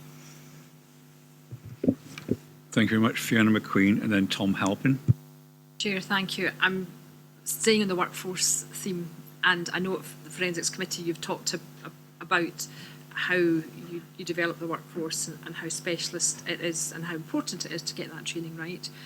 I'm wondering, however, in the broader societal sense about meeting our equalities duties and also looking at women and STEM, and if you think forensics, given its attractiveness and interest to the public, you would be able to contribute to improving access to STEM for women and girls, and also looking at how you recruit from an equalities perspective. Thank you, Fiona. So we do actively get involved with STEM and a number of different interactions that we have around that. There are more women working in forensic services than men, and there are differences across the different types of disciplines that we have in forensic services, and that has grown up over time, and we are always looking at why that's the case and what actions that we need to take. Around underrepresented groups and around building diversity into forensic services, I see apprenticeships as an absolutely key way of doing that. Quite often we are recruiting from a group of people that have made key life decisions, and therefore the group of people that we ordinarily recruit from isn't as diverse and certainly doesn't include some underrepresented groups. Therefore, I think we need a different approach to our recruitment process, and apprenticeships for me feels like the right way to do that, where we need a different way of accessing a career in forensic science, where we are looking more to school leavers who haven't made those decisions that have taken them into a degree and then create the pool, if you like, that we're used to. So if we have an apprenticeship pipeline and also a sponsored degree programme, then there is nothing within our new organisational structure for forensic services that prevents a school leaver from coming into the organisation and getting to the top of that organisation. So I think we're really keen to develop the apprenticeships further to look at how we can make forensic services a more diverse and inclusive organisation. Thank you. Tom Halpin. Thank you. I acknowledge that with the variability in demand for services like toxicology, biology, there'll always be a need for some outsourcing into the commercial sector to provide the service to meet that demand for temporary periods. With the increasing use of outsourcing across the whole of the UK, is there a risk that we go out of balance in that, in terms of in-house provision of these services and outsourcing to a commercial sector that just can't meet the demand? And what would be the implications of that? I think there's two key elements to that, Tom. One is that we need to have that more comprehensive demand forecast so we can better understand how our internal resources meet what the future demand looks like. We're engaged with colleagues in England and Wales in the broader UK forensic marketplace, and I think that that's particularly important as there is work looking at forensic science demand across UK policing, and I would say it's an area that's not, there is an awful lot of work still to do. So we're not abnormal in Scotland in terms of some of the limitations around our understanding of future demand. The same exists across the 43 police forces in England and Wales. The Forensic Capability Network, which is a group that works as part of the National Police Chiefs Council, looks at what policing's strategic requirements would be for forensic science, and they're doing a big piece of work to look at how they can match that to the private marketplace, which is how forensic science is delivered in England and Wales, to make sure that the market is growing in accordance with what policing's demands would be. The key part for us, and Vicky has been doing a lot of work on this with the Forensic Capability Network, is to make sure that where we have a risk and where we can see outsourcing potentially being required, that we're engaged in that strategic conversation to make sure that Scotland's requirements are incorporated alongside what England and Wales policing will also need. Okay, thank you very much. Katrina Stewart. Thank you, Chair. I was going to ask a question about apprenticeships, so actually I just wanted to say I really welcomed your comments about apprenticeships, and in relation to Fiona's question around diversity, I think we know there's a whole population of children who may well be very, very suited to the work of forensic science, but don't perform so well in school and therefore have barriers put in place in terms of them accessing those jobs. So I think the apprenticeship route would be really, really useful in that area. So thank you. Thank you very much. Katrina, can I just ask one question? We had the Biometrics Commissioner before us saying how outstanding, in fact, I think he said world-beating your DNA work was. What aspect of forensic science technically would give you, do you think we got the biggest gap in terms of excellence to make? What is the area that you might think we have to improve our forensic services to the police service and to the Crown? Thank you, Chair. I think we have got world-leading forensic science capability within forensic services. The area that I think we need to invest in and change the most is the speed at which we can provide forensic intelligence. And for me, that's less about our science and more about how we organise ourselves and the operating model of the organisation. So I think the biggest change that we can make to support our colleagues in Police Scotland and more widely across the justice system is to be able to deliver those services more quickly so that the forensic results can be acted upon by policing and others more quickly. Thank you for that. And can we just ask Vicky Morton, as the Chief Operating Officer, how confident she is of that commitment? Because that's the test that the Chair of Forensic Services will be applying over the next year or two, the swiftness with which you can give the support to policing and therefore justice to be served. You can tell us how confident you are going to achieve the step changes that the Director set out? Thank you, Chair. As Fiona's already alluded to in her report, some key aspects there around the performance framework. That's a key enabler to allow us to really monitor performance across all areas of forensic services. So it's building on the data and the information that we already have at the moment. That along with the forecasting data, so a better understanding of the requirements, the aspirations, the amount of activity that Police Scotland, COPFS and PERC will require from us in the future is really key to allow that to happen. So in terms of internally, I think very strongly that the operating model is a key enabler and we're well on the way to ensure that we organise ourselves in the right way to allow that commitment to deliver our improved performance around, for example, acquisitive crime and that intelligence. Thank you very much. No more questions from the board. I'm going to call a 10-minute comfort break. Now, I'd like you back here at the latest by 1:45. If a bit earlier, we'll start then. And I intend to work on till 1 and then see where we are at about 1 o'clock. So thank you very much. Short break. Thank you very much. Agenda item 8 is a report submitted for discussion by Craig Naylor, His Majesty's Inspector of Constabulary, about forensic toxicology provision. Thank you very much. And over to you, Craig. Thank you. Thank you, Chair, and hopefully you can hear me. The introduction of legislation to allow drug driving testing happened in 2019, and the service created by SPA Forensics has been accredited to a very high standard. However, the demand and prevalence of this as a crime has been, I think, vastly underestimated. That resulted in last May the board being advised that 384 cases, later rising to 447, had been marked as no proceedings by the Crown Office and Procurator Fiscal Service due to them being time barred, so beyond the time that they could be prosecuted.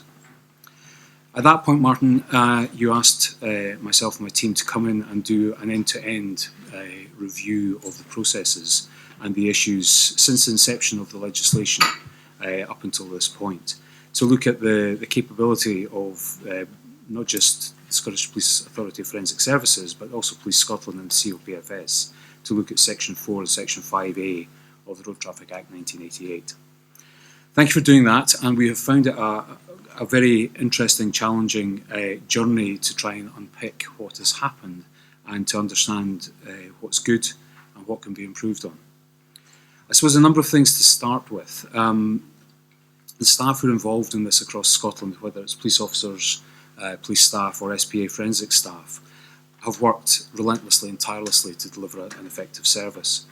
It is a difficult and complex piece of work. It is something that the prevalence of people taking drugs, whether it is unlawful drugs or even pain medication that they may be prescribed, and then driving, has been unknown. And to be absolutely honest, we still think it is relatively unknown, although the demand from Police Scotland is being better understood.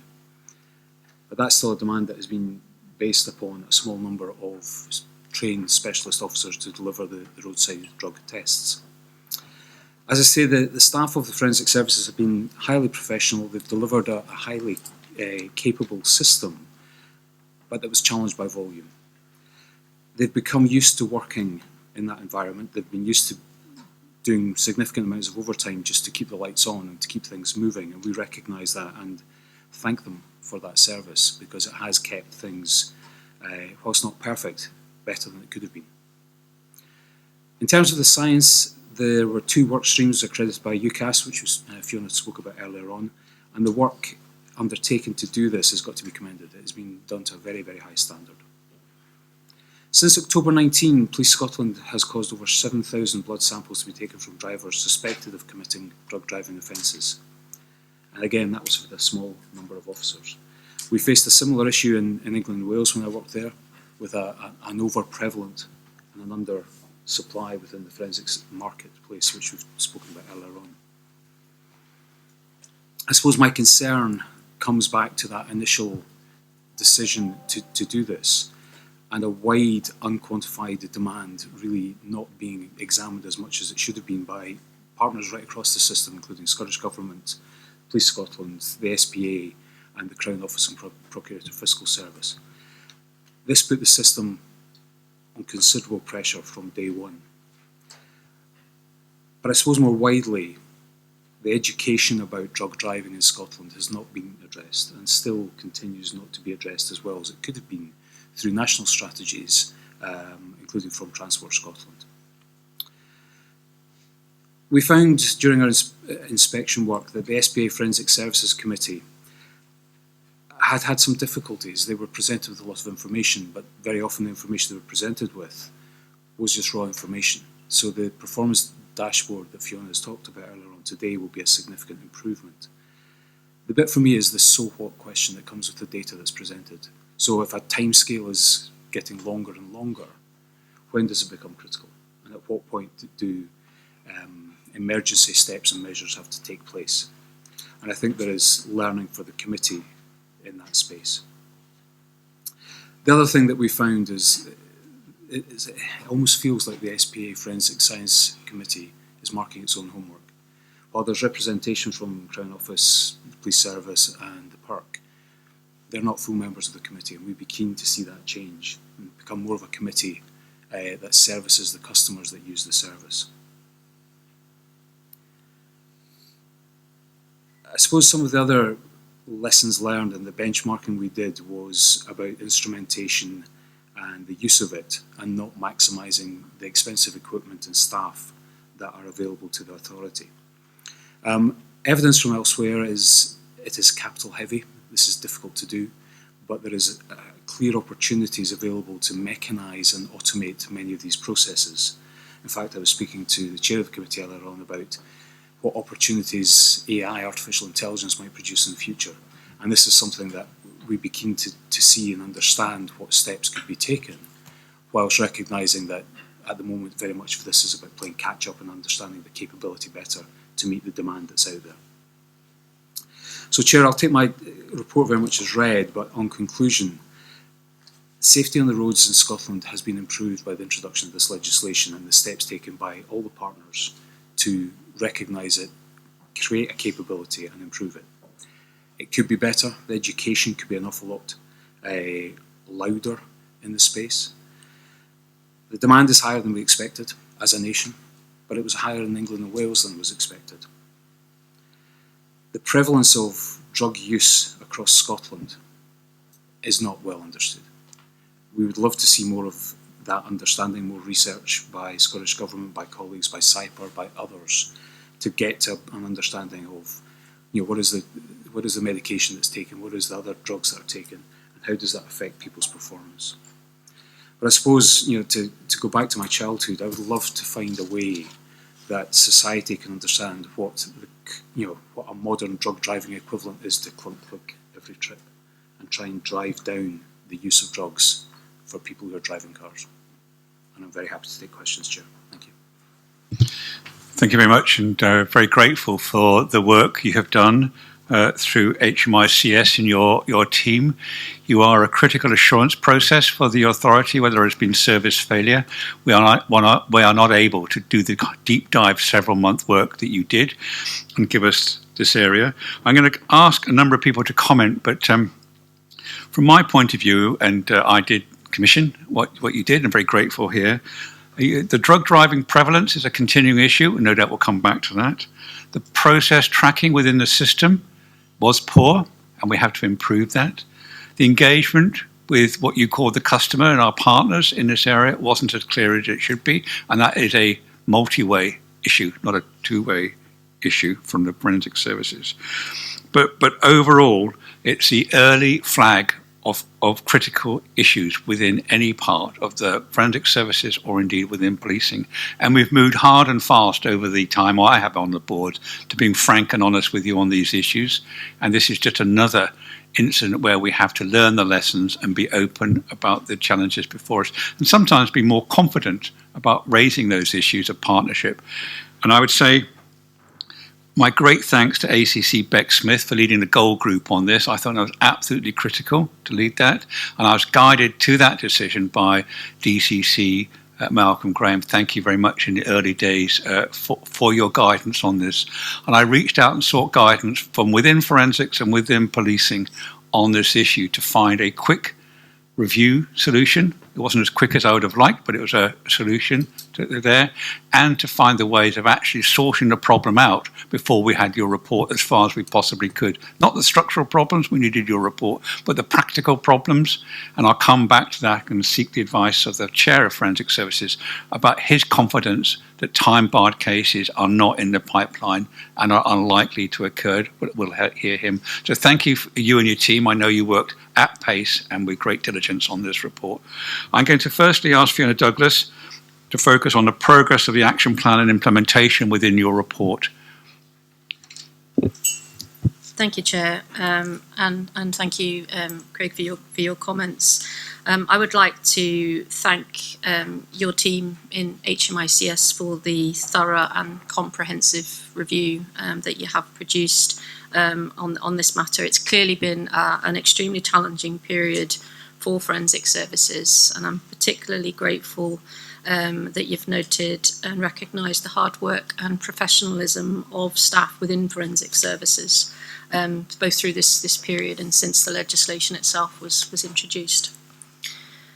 Forensic Services accepts the recommendations made within the report. I think there's an awful lot of really good reflections and comments within that. As an organisation that values and has a culture of continuous improvement, we'll certainly embrace the opportunities that the recommendations in the report highlights. We will be working with colleagues across Police Scotland, the Crown Office and Scottish Government to establish a strategic oversight group. So this group will oversee the actions required to provide evidence to deliver the initial action plans and be able to provide that evidence back to HMICS to enable the recommendations to be discharged. Since the report was published, a lot of work has been undertaken to review the recommendations and the content of the report itself, identify owners for each of those recommendations and the stakeholder groups that are required to respond to both the development of the initial action plans and also thereafter the activity that's required to address the issues that have been raised. Progress on this work and the work of the Strategic Oversight Group will be reported into the Forensic Services Committee, and the review of the action plans actually will be provided to the next Forensic Services meeting in early August. I am confident that as the actions continue to be delivered and alongside programmes around education and prevention, there will be a more robust and reliable drugs driving toxicology service as a result of the work that HMICS have undertaken as we deliver against the actions that are required. And I will continue to focus on the need for a long-term sustainable solution that delivers an analytical service for forensic toxicology provision around drugs driving that meets the ambitions of the legislation and also of Police Scotland in the policing of this area, and to make sure that we can effectively support dealing with the issues of drugs driving on the roads in Scotland. Thank you. Thank you. And I come back for members' discussion and allow towards the end of this initial oversight of here. Next is ACC Begg-Smith. I'd like to invite ACC Begg-Smith. Any comment to make? Just while she comes to the microphone is to say a critical role played by ACC Smith in bringing together the agents to actually deal with the immediate issue, which is at pace getting the results into forensics and out of forensics and then into the Crown Office. And I find extraordinary work that you were able to do there at pace to bring people together in difficult circumstances. And thank you for all your work. So any comment you have, I'm very grateful to receive. Any issues you want to raise with the board? Thank you, Chair, for your comments.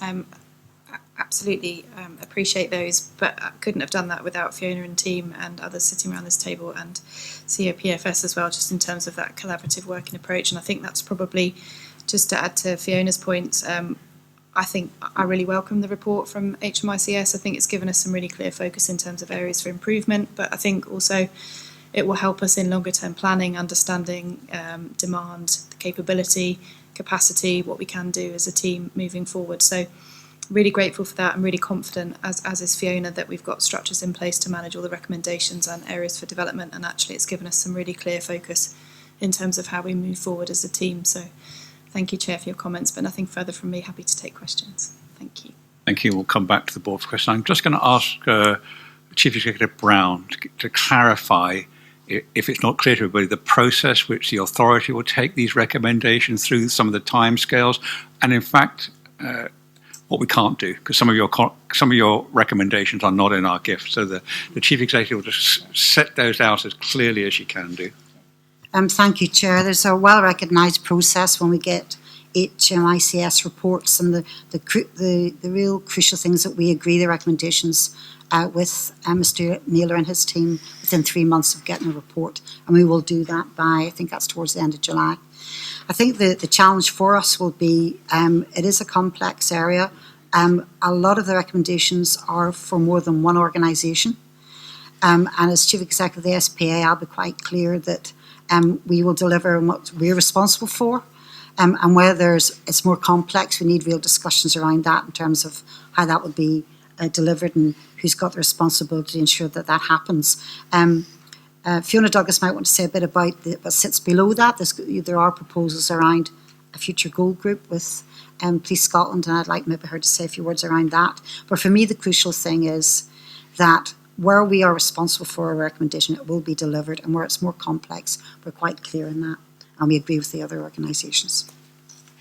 Thank you. Before I bring in the Chair of Forensic Service Committee, maybe Fiona would like to address that point of the issues that the Chief Executive raised.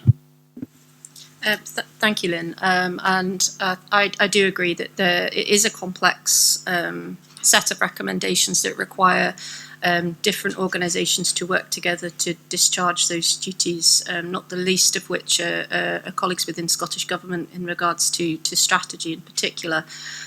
We will set up the strategic oversight group, and we will have the key agencies within that group which can come together to agree what actions are required to discharge the recommendations, and then work collaboratively to do the work that's required to provide HMICS with the evidence that they're seeking. It is a complex area. There are a number of different actions that require different groups to work constructively together. From all of the work that has happened since May of last year, I am extremely confident that we have really strong working relationships across the system, and different stakeholders have already shown a huge amount of engagement and commitment in this area to resolve the immediate issues. And I am confident that there is commitment across those agencies moving forward in terms of how we discharge the recommendations that have been raised, notwithstanding the challenges that poses in terms of how we bring all of that together and provide assurance to yourself and also to Forensic Services Committee on progress as we work through the actions that have been raised. Thank you very much. Before I turn to Paul, just trying to clarify what the central point for the board will be, and this is the question for Paul. What assurances can you give and have you received about the time-barred cases which are still to come, if any, and what is the likelihood of those time-barred cases being before us? If you address that, that's a central point that we want to be assured about, and then this process will actually, that we've been talking about, will actually lead towards greater depth and earlier sight of any issues. Thank you. Yeah, thanks, Chair. That was a question I was going to pose to the Director. Clearly, at the committee, we have had assurances that we are clear at this moment in time, but I wanted to ask the Director for a real-time update on that, if that's possible. Thank you. So as we've reported into the Forensic Services Committee and to the authority meetings, we've been closely tracking this issue and the cases that were nearer than we would have liked to the statutory timeframes, really since May, and well prior to that as well. But we have been looking at data provided by the Crown Office on a monthly basis to assess whether there have been any cases that have been unable to proceed to prosecution as a result of delays within the laboratory. So that analysis happens on a monthly basis. So it is continuing. There will be, in fact, I'm aware of one case that has exceeded the statutory time limit in January. So there's a lag in terms of the analysis of data. However, we are now in a position where 80% at the current performance level of Section 5A toxicology analysis is being turned around within 3 months. So it's like night and day from where we were when this issue arose. So the performance has transformed within the service, and we're just seeing some of those issues around the odd case that are still there. So the risk is significantly reduced, however, it cannot ever be eliminated in terms of cases exceeding statutory timeframes. Thanks for that. Is that enough reassurance for you on that, Chair? Yeah. Sorry, for me, we'll discuss this in more detail. Yeah. Your committee will discuss this, but the risks are higher because the time bar limit may come down from 12 months to 6 months. There are outliers, and this is a continuing issue. I've been asking your committee to keep a strong eye on this and asking the Chief Executive and the Director to work closely on this outside the committee cycle. There's no use hearing it after 3 months. We have to hear it in real time.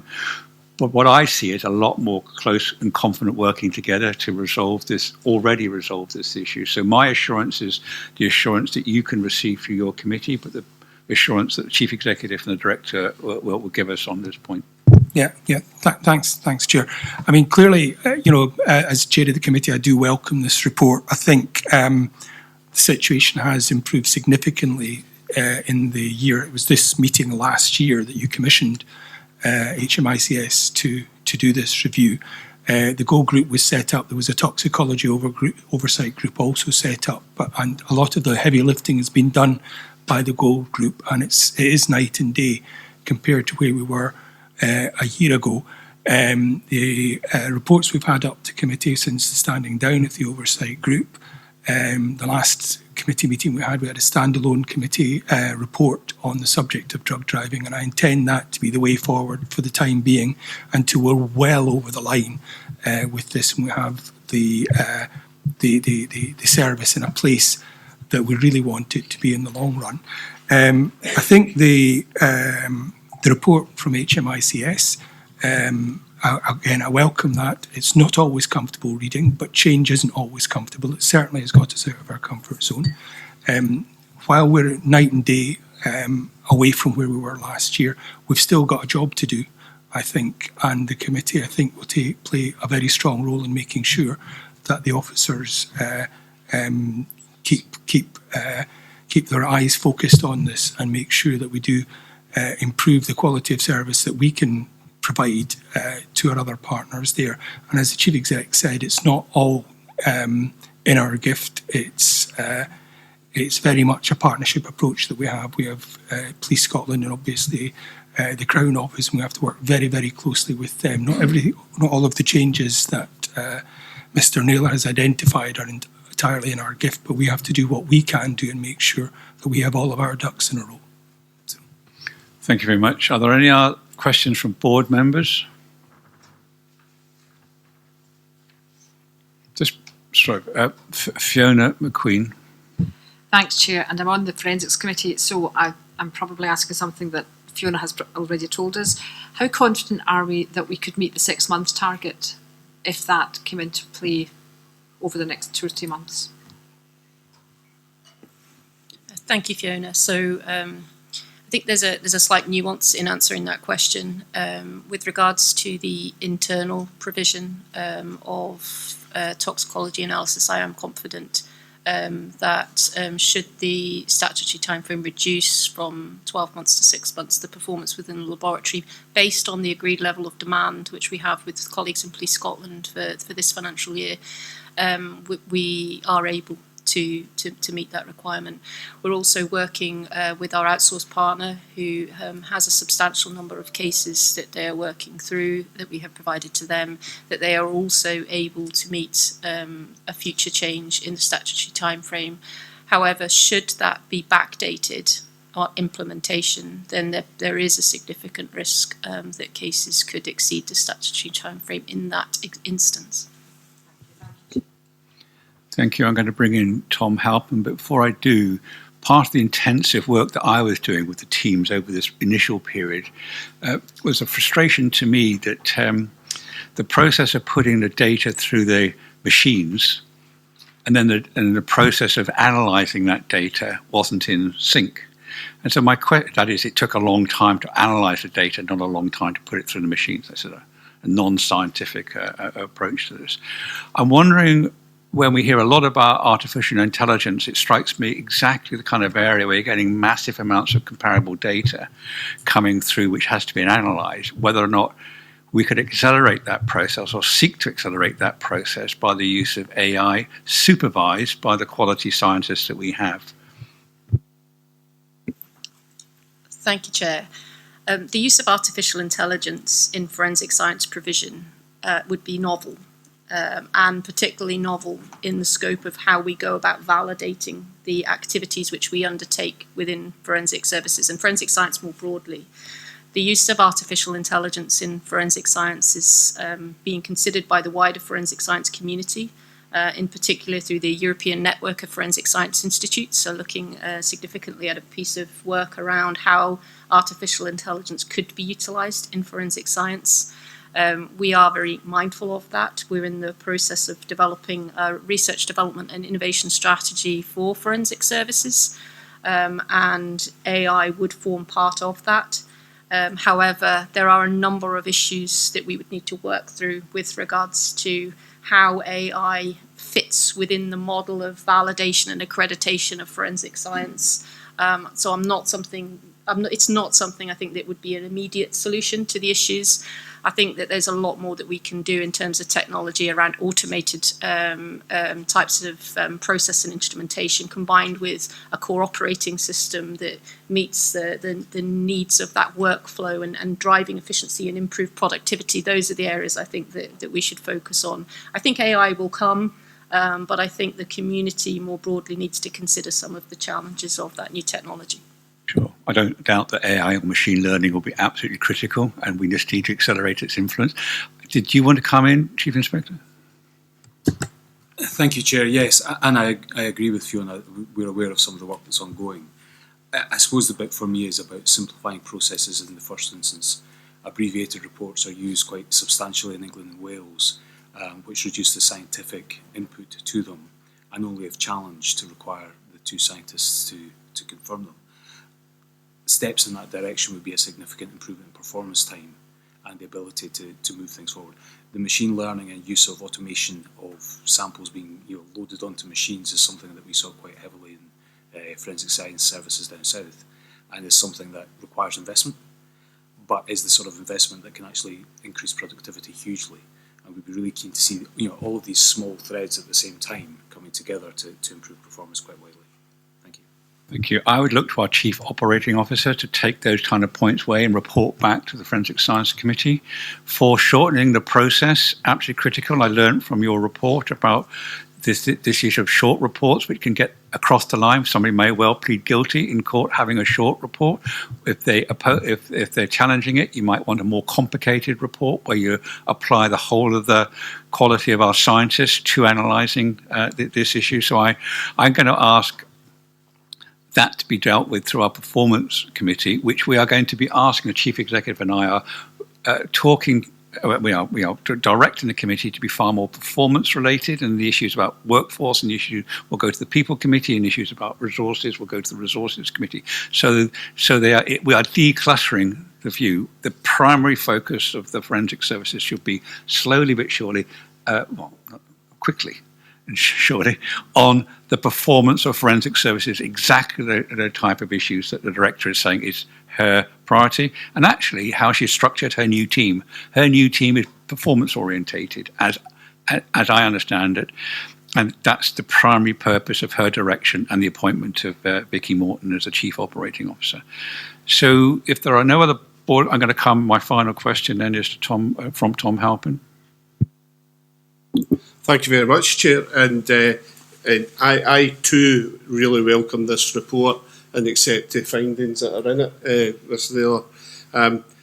The work that we've heard today is around sorting the system and meeting the demand, etc. And that work's ongoing, and I really welcome that too. The fundamental point is matching demand to the capacity. And we've already heard, and I'll reiterate, as we've said before, that the prevalence of drug driving in Scotland's roads is way beyond what we knew it to be, and that it was estimated to be not only in Scotland but in England and Wales where that initial assessment was made. And if we start to match enforcement to the public interest in road safety, then it is fair to assume that the level of demand will very quickly outstrip our capacity again. And all the fixes we've got at the moment are about making sure we don't get time-barred cases in the current demand levels. And so I suppose my question to both the Director and to Police Scotland is, how do we make sure that we don't end up in that position in terms of enforcement without a public campaign, a public awareness work, preventative work that has to come from other agencies, not just police and certainly not from the laboratory. So today my question is, so how do we take that engagement further with Scottish Government and other key partners in this to avoid that happening? But the overwhelming message for myself in that experience was the level of prevalence of drug driving in Scotland's roads is totally unacceptable, and there's a public interest issue here about ensuring that the enforcement is matched by the ability to actually prosecute. Thank you very much. I'll obviously give Police Scotland senior team a chance to respond to that or make any comment, but I'd like Craig, Mr. Naylor, to just re-emphasise his finding about prevalence and about what your recommendation is. I think this is not an issue in our gift as the SPA, but it is, as Tom Halpin says, a key issue of public policy. Thank you, Chair. I absolutely agree with what Mr. Halpin has said. The understanding of not just the unlawful substances in people's bloodstreams, but lawful substances which affect their ability to drive is far greater than I think anyone estimated at the time. I think there is a whole system approach needed on this to understand what the issues are, from the medical profession all the way through to the Crown Office who are prosecuting these cases. Not knowing has led us into a position where we underestimated demand, and we can't be in that position again. This is far too important. And I think there is a need for government colleagues to look again at strategies on road safety over the next sort of 7 to 10 years to understand how education, prevention, as well as enforcement are used to tackle this problem. Thank you. Thank you very much. And can I invite Chief Constable you to nominate one or more of your colleagues or yourself to respond to this report? Because as I said, I received a lot of support from Deputy Chief Constable Malcolm Graham in terms of how I was advised to deal with this service failure, and I'm very grateful for that. And I know the responsibility for roads policing now rests with DCC Jane Connors. So whoever you'd like to, or indeed yourself. Thank you, Chair. I would like to say a couple of comments actually, and associating myself with many of the observations and reflections we've heard this morning. But on the specific points that Mr Halpin raised and a few others, I would ask DCC Connors to respond, because it's an entirely accurate description about this almost this unseen demand around drug driving and what collectively the country needs to do. And obviously policing will play its part. But Jane, please. Thank you very much, and thank you very much for the question. I think particularly in the report from HMICS around understanding the demand, understanding the prevalence of the issue, and there is some work to be done around the data that's available and being able to take that and compare it to other places to understand where the future demand is going to go. I think the work that's ongoing at the moment in particular to grip, for want of a better word, the ongoing issues that we've had, I think is really important. It works with forensics and also policing in terms of the ability to make sure that we are putting our reports in, they're accurate. So everything that we can do to make sure that all of the timelines are reduced so that forensic services are not overloaded as a result of that process is ongoing as well.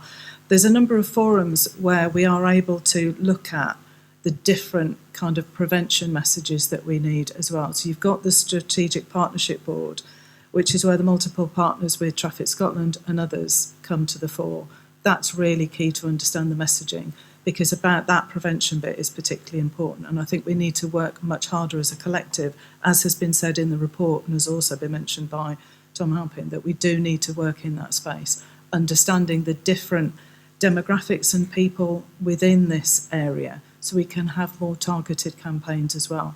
That comes back to the need and requirement for the data and the processing of the data and the performance frameworks that we're seeing from both Police Scotland's side, COPFS and forensics. So I think that collectively is something that we have now got the structures in place, and I think that energy is there to do that. Understanding the words that have been had about the strategies as well. There are strategic demand requirements. We are looking forwards. We're not just living in the space that we're in at the moment, but projecting forwards to understand how we can get that capacity and capability.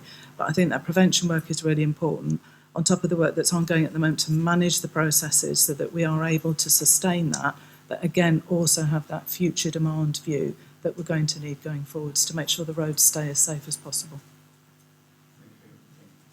Thank you very much. Can I just ask one final question for clarification? And it probably goes back to DCC Connors, is that one of the mechanisms to actually have this in balance between demand that you require of analysis and the capacity of the forensic services to meet that demand is you restrict who, and I understand it, who actually takes drug driving samples to roads policing. And that's a mechanism to both assist with the amounts of requests coming through, but also it is not optimal for you, I would imagine, in policing, who may want other officers to take swabs and so forth for drug driving. So can you just say a little bit about whether I understood that properly, that it's restricted through roads policing, and what kind of strategy you might want to work with in terms of the unleashing the demand or reducing the prevalence, both of which are required? So I think keeping the roads safe is an absolute priority, and we've seen the areas of drug driving, the results from this show that it is prevalent, and we don't actually yet understand exactly how prevalent it is. I think the key thing for us is making sure that the officers that do carry it out properly, that all of the processes is proper evaluation and learning and training, which is ongoing at the moment. You can expand it, but we have to be able to do that understanding the constraints that do come around the capacity, capability and demand that goes through that. So there's different elements of making sure that when you do roll something out, you roll it out properly with the right training, the right ability to manage it properly, and then when you can scale that up, you have those mechanisms in place. And I think in the report as well, it has said about the implementation of legislation and then scaling up. And for us, it's being able to make sure that you have each of the stages through each of the partners are then able to manage that demand as you scale up, and that needs to be a managed and organised process. Thank you very much. And that point you make about the introduction of legislation is a wider point of our interest. We met the Crown Office about this issue. All of us will be working closer in that area. Sometimes legislation comes where at the last minute, Police Scotland are given an obligation in an area which they haven't been involved in. I think it's a critical one for us to work in partnership to understand the implications for change in criminal offences and what the impact will be on policing. Especially over the next 2 or 3 years where the resource constraints are so severe.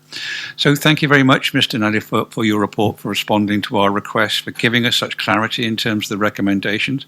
They are very demanding, and we have a commitment from the Chief Executive and the Director. We will have an implementation plan within the timescale with those things which are in our gift, and we'll come back and explain those to you.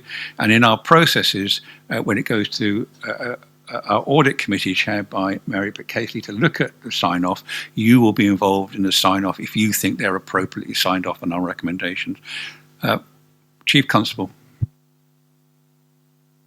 Chair, thank you for that. And again, could I just associate myself with the praise for the collective work that's gone into addressing this, both from the authority, forensic services, the work that the HMI has done. But I do think it's important, before we move on from this agenda item today, just to almost step away from the very legitimate debate around about demand and capacity. And actually, I know this was a report on the provision of forensic toxicology, but the HMI, I think, has made an important recommendation and also made some important comments. It's recommendation 17 to do with governance of forensic services in Scotland. Now, this is an issue, Fiona alluded to it earlier. I was involved in an earlier life as a senior detective and then as an ACC crime when the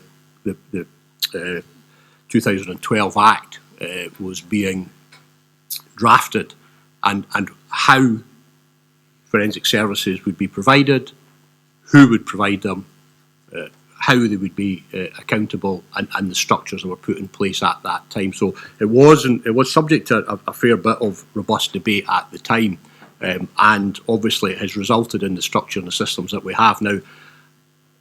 I've always had a degree of concern, and this is no criticism of the SPA. If anything, this is actually a recognition. I'm not saying it's an impossible task to do, but I think it's a very difficult task, both to be the service provider and to be the body that provides governance at the same time.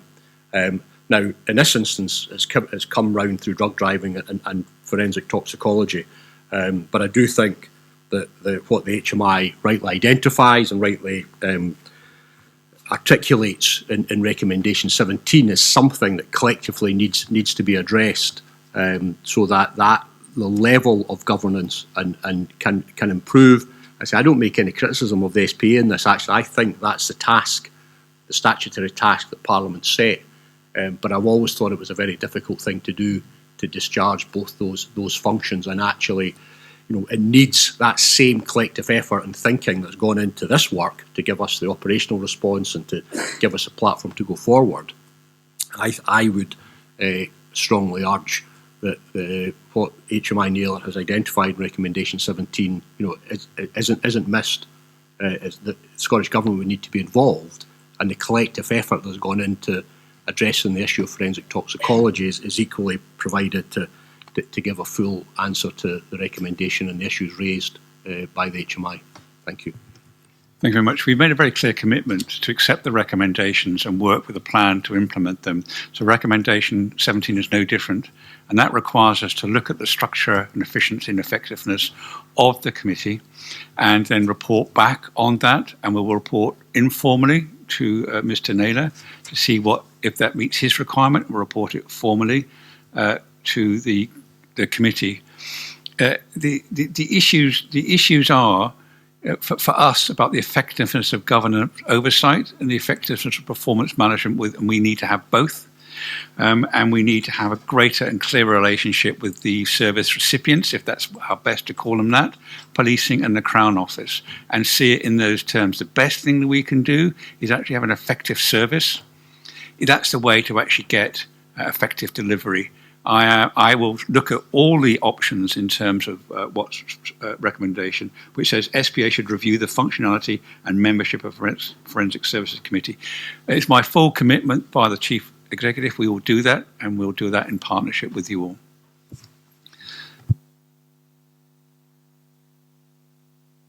Sorry, thank you very much. And with that, I'm going to move on to agenda item 9. And I can ask James Gray, Chief Financial Officer. And thank you very much, Mr. Naylor, for attending. So this is the financial indicative outturn, and has been discussed at Resources Committee already. So in view of our crowded agenda, James, I wonder if you could give us speak to the report, and I'll ask Grant McRae to comment from his experience on Resources Committee. Thank you. Thank you, Chair. I'll be brief in my comments, given that it has been through Resources Committee. The first thing that I would say is that these are provisional numbers, so they are subject to external audit, and that work will commence shortly. Starting with revenue, our expenditure for the year was just under 1.3 billion pounds, which was matched by funding. Therefore, we achieved a balanced budget. And I think really the main story around that is that the challenging backdrop that we had during the course of the last financial year. We had high inflation, we had the tail end of COVID, a lot of large operations, including Unicorn. And then as a consequence of the high inflation, there was also protracted conversations around pay awards that didn't match what we had budgeted. So despite all of those challenges during the course of the year, we were still able to deliver a balanced budget. And I think that demonstrates a good level of financial management across policing within Scotland. Picking up on capital, we spent £61 million during the course of the last financial year, which was just £100,000 under budget. And again, as in previous years and has been commented on earlier on, we did see a backloading of the spend in capital in the year that's just gone past.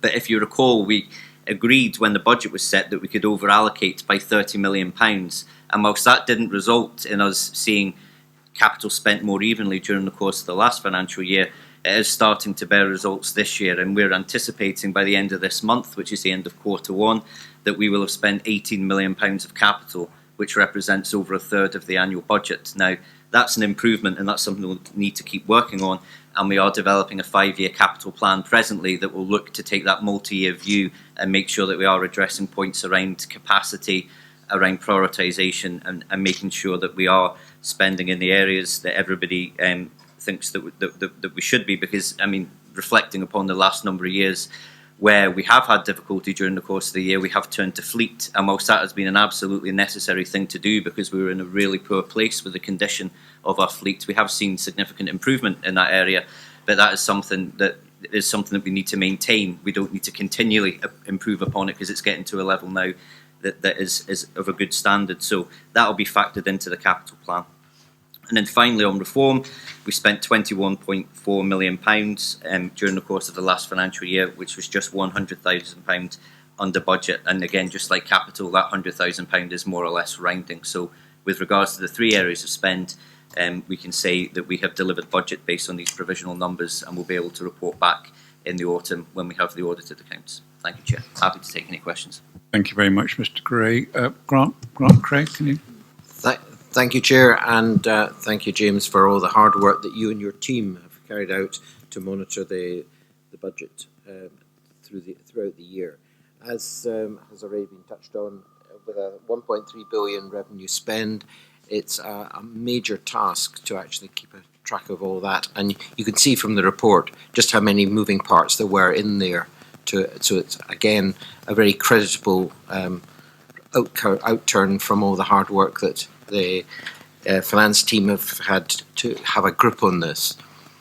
James has mentioned the challenges on capital expenditure, and I mean, as you can see from the report, the transformation capital expenditure is probably the area where only half the spend was able to be delivered because of, largely, as I understand it, difficulties in getting the right people in place to actually deliver it. So I'm delighted to see that actually we're progressing to move for greater control over this over the current year. The slippage management worked very, very well last year, but it needs to be continued to be sure that we're actually able to deliver. And one of the things that the board is very keen on to advance really rapidly is body-worn video, and I'm very happy to say that that process is already going through procurement at the moment.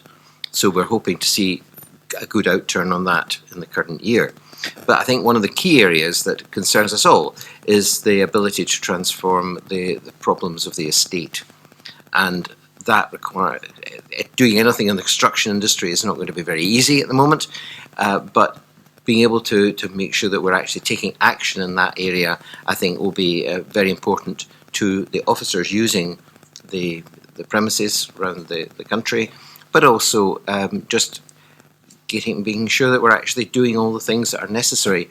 There are loads of problems with health and safety, but it goes beyond that, and actually getting that all geared up is no small task itself. And we're very keen to see that being monitored carefully right through the year. James has mentioned that the Resources Committee is looking to see the actual progress throughout the year to be sure that if there's a budget for a particular category, that we're getting a report month on month about how much has actually been contracted for and when the delivery is going to take place, so that we can see if something is not going to work because there aren't the people around to deliver it, we can at an early stage move from one activity to another to make sure that it's not just the fleet that's the balancing figure, if you like. It's being able to actually drive in-depth activity into the other areas of expenditure so that we're actually seeing some major progress on capital. Thank you. Thank you very much. Any other comments? Just reiterate my comment, balanced budget, balanced outturn, red flag issue for the board. Thank you very much. I'm really impressed with that. In terms of the revenue budget, I still think, as you say, and Grant McCrae also says, our capital budget, we've got to work even harder in this financial year to spend on that which we think is the critical spend, which is our infrastructure and our estates on that area.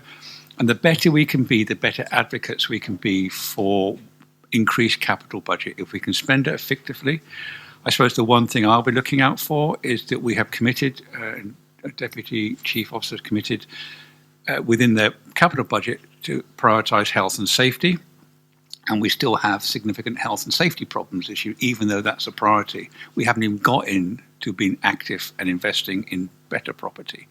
So this will be a focus, I think, of our Resources Committee over the year, how best we can allocate the limited resources, capital resources, in order we can better advocate for more. I want the board to be clear, evidence-based advocates for both resource funding and for capital, but I'm particularly keen that the capital shortfall, which we have identified beforehand, we've got some very good reports from yourself, James Gray, about what the gap is, and from the Deputy Chief Officer, David Page, about this.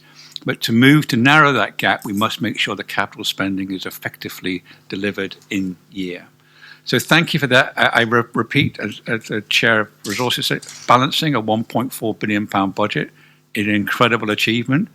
We shouldn't pass it over without acknowledging the work of your teams and others for that. So thank you. I'm going to have one more item before we break for lunch, and that's agenda item 10, which is operational learning from Operational Unicorn and Operation Tala. And we have a report submitted by Deputy Chief Constable Malcolm Graham. On this one, can I hand over to you, Deputy Chief Constable?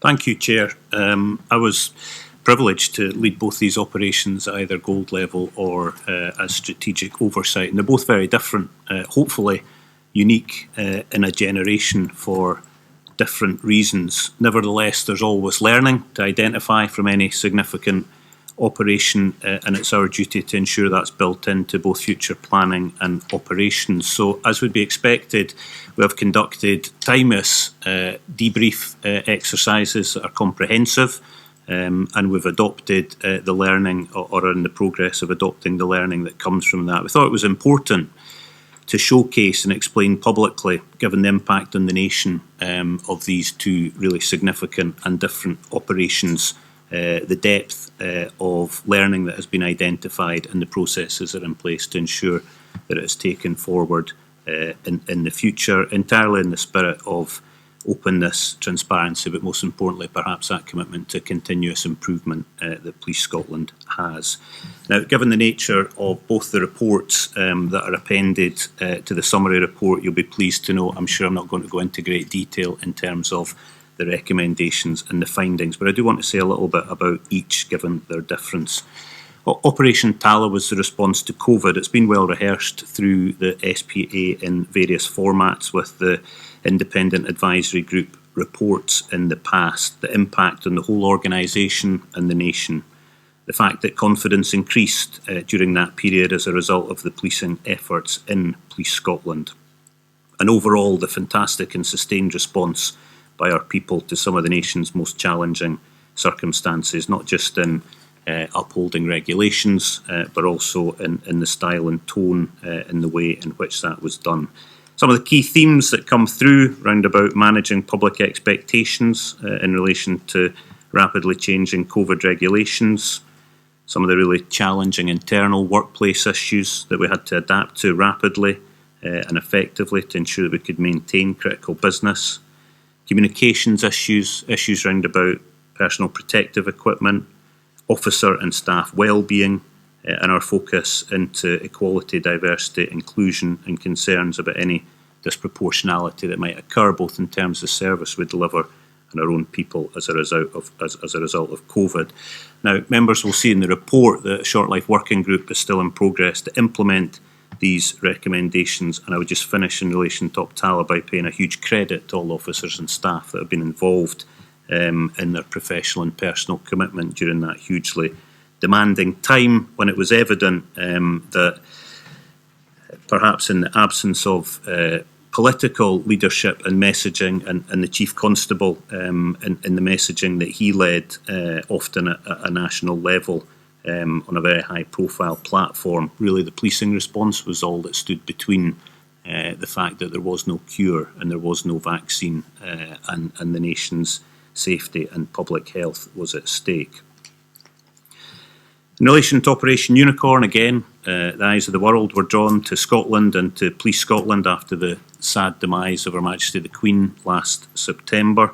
Planning had been in place for many years and had inevitably accelerated in the time leading up to last September.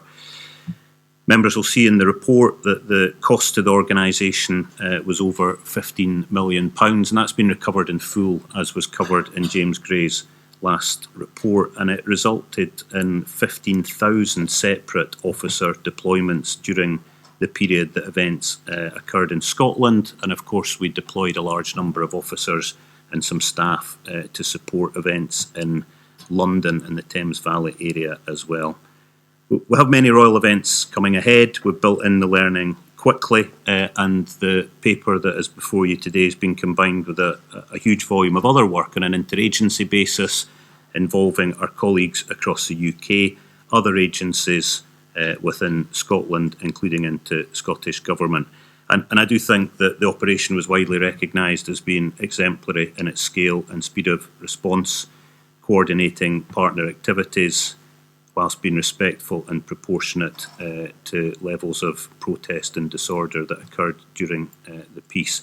The key themes that come out around about effective planning, communication, relationship management, resourcing, and the requirement for flexibility and consultation have all been accepted and built into future both planning and operations. And again, I would reiterate my thanks to everyone that's been involved, not only in the operation, but to the debriefing process and the ongoing planning for a significant calendar of events over the course of the summer. That was all I was planning to say, and I'm very happy to take questions. Thank you very much indeed. Do I have any questions? Jane Ryder. Thank you very much, DCC Graham. The Chief Constable said there was much to learn from our own positive experience, and there quite clearly is from this, and it's really good to see those lessons already being embedded into the planning. I wondered if you could just maybe say a little bit more about the cross-jurisdictional cooperation, and I wondered very specifically whether there are any lessons for the forthcoming Royal Week, and in particular the presentation of the Honours of Scotland on the 5th of July about our experience of the Queen's funeral and then of the coronation. No, absolutely. I'll maybe let DCC Connors say a little bit specifically about the forthcoming events, which she is now the commander for. But just to start off with that cross-jurisdictional point, if I go to Operation Tala and the COVID response, of course, we're still intrinsically involved in preparations for public inquiry at UK level and a public inquiry in Scotland as well. Police Scotland is still involved in the Crown-led COVID-related investigations, so the ongoing learning from our broader response needs to be integrated not only into actions we take for planning and preparation for future events, but also into wider learning opportunities that inevitably will be the focus of attention as they progress in months and years ahead. In relation to the integration into the planning as a result of Operation Unicorn and the debriefing, there's a number of specific elements of the report at detailed operational level that have actually resulted in interagency exercises that I'm aware of, and I'll maybe just let my colleague DCC Connors say a little bit more about the events ahead, which she is in command of. Thank you, yes. So again, just kind of from an outside point of view, to pay tribute to Police Scotland and the way that they manage those events in particular. There has been a number of national groups, policing orientated, but also partner orientated, where those cross-border issues have been looked at and the learning taken forward. And I think it's fair to say that the relationships fostered throughout Operation Unicorn are now stronger and are carrying on. So I think it's very positive. And also, Police Scotland have been able to put a number of points into that national group. So it's learning going south, not just learning coming north. So I think those are really key points.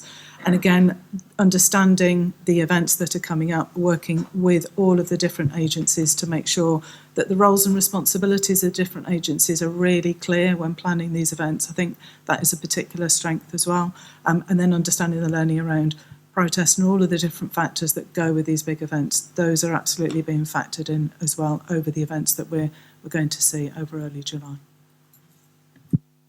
Thank you very much, and I'm very pleased you mentioned the COVID inquiry, because I was beginning to wonder how much of a resource commitment that was going to represent actually contributing to those, but we can pick that up as we go through. Thank you very much indeed. It's very, very positive. Thank you. Any other questions? Let's put one from... Was there one from over? Sorry, it's Alistair first, yes.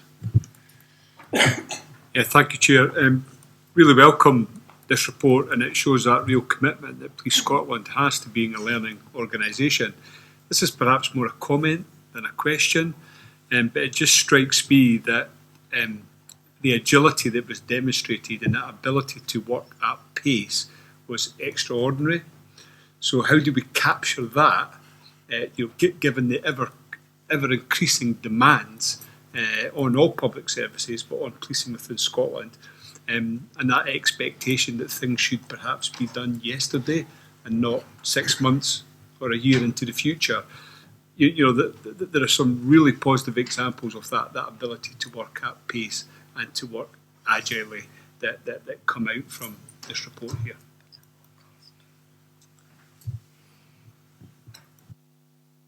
Well, thanks very much for your supportive comments, Alistair. Really appreciate that. And I do think it remains one of the enduring strengths of policing in Scotland because of the nature and foundation of what we have, our ability to respond at scale and at pace, and then remain agile in the face of changing circumstances. And I think we will do everything we can to build that. And I mean, it's been said a number of times that the pace of change has never been faster than it is now, but it's slower than it'll ever be in the future. And I think that's probably true in most of what we deal with in our life. So in the absence of a crystal ball, all I can do is give you the sound commitment that we will focus our attention on everything that we can to ensure that the comments that you made are built into any kind of future planning and operations. It's hugely important. Thank you. Any more questions? Just one from me, and it's a question about the policing of protests through both or assemblies in Tala and protests at the Unicorn, and what happens in that week that Jane Ryder raised when the King arrives. One of the frustrations I have as things come across my desk is, do we have high profile, often social media comment and filming about arrests, and then we have a degree of silence after that, in some ways quite rightly, but we don't hear the full story. We don't hear back what the charges were, whether people were charged, what the result was. Are you aware of that information within policing in Scotland, and could in some ways that information come back to us? I think it's an important point of public confidence.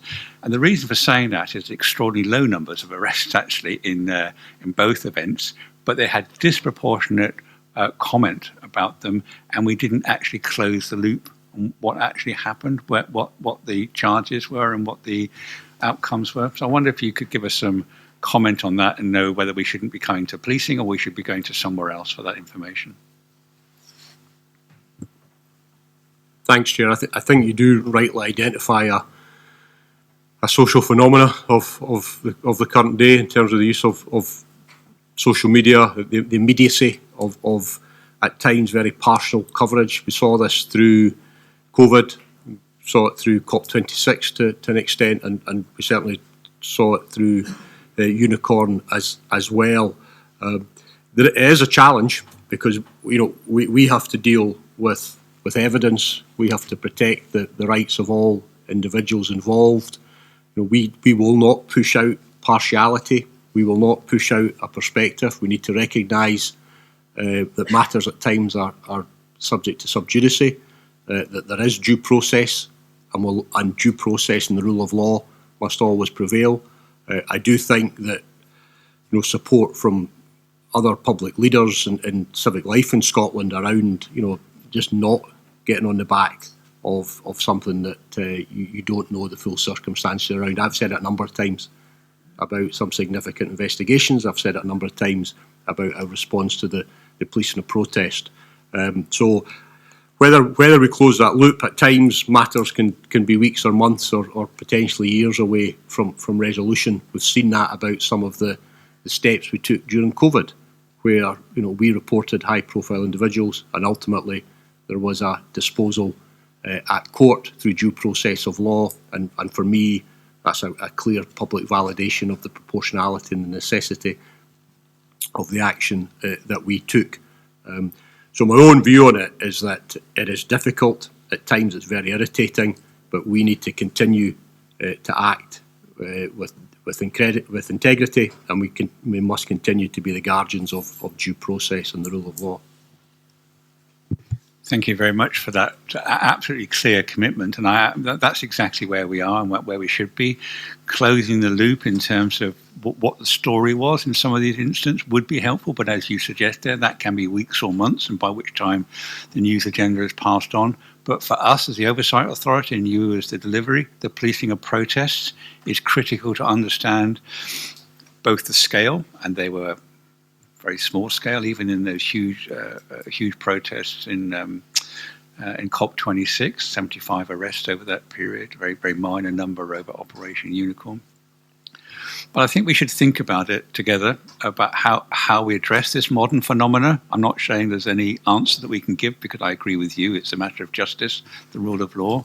But I do believe it's one of those modern conundrums, if we're not careful, undermines confidence in policing, where we are merely bystanders. And if we can do something, I would like to. I would endorse your view that if we could ask people not to comment, especially our leaders in Scotland, on things before they've actually reached a conclusion, it would make an enormous difference. But across my desk and across your desk came letters of complaint immediately on occasion where something happened where nobody could ever make a judgment about it except what they saw in terms of social media. So I'm with you in pleading for people maybe to stand back a little bit and wait for due process of law. You've said to us many times you're accountable both to the authority but also in law, and both of those are very important to allow the process to go through. So you want to come back? Yes, please. No, thanks, Chair. I recognise the issue that you outline and the challenge. I mean, I would say that actions speak louder than words, and we continue to do the right thing. These are very often atypical and unrepresentative representations that are made. We will respond to them, we will assess them, but actually, my view, my judgment is that the vast majority of the people of Scotland look at the sets of circumstances, can filter out some of the unfair and partial representations that are made, and look at the circumstances as a whole. And COP26, pandemic, Operation Bridges and the death of Her Majesty, case after case after case, issues in George Square, protests following football protests, the tragedy and criticality that took place in West George Street at the height of the COVID pandemic, at the height of Black Lives Matter protests. Well, actually, the communities and the people we serve in Scotland look at those issues, look at the complexities of them, and overwhelmingly come back and say that the police are acting in a fair, legitimate, proportionate manner. We will respond with some of those other voices and some of that feedback, but we won't be led by them, and I don't think we should be unnecessarily diverted from them from fundamentally doing the right thing. Thank you. Very clear answer, and I welcome that in the public sphere. Exactly endorsed by the board too. So thank you for that. If there are no more questions, what I intend to do is break for lunch now. I'd like to reconvene. I'd like to start the next session at 1:35. Thank you very much.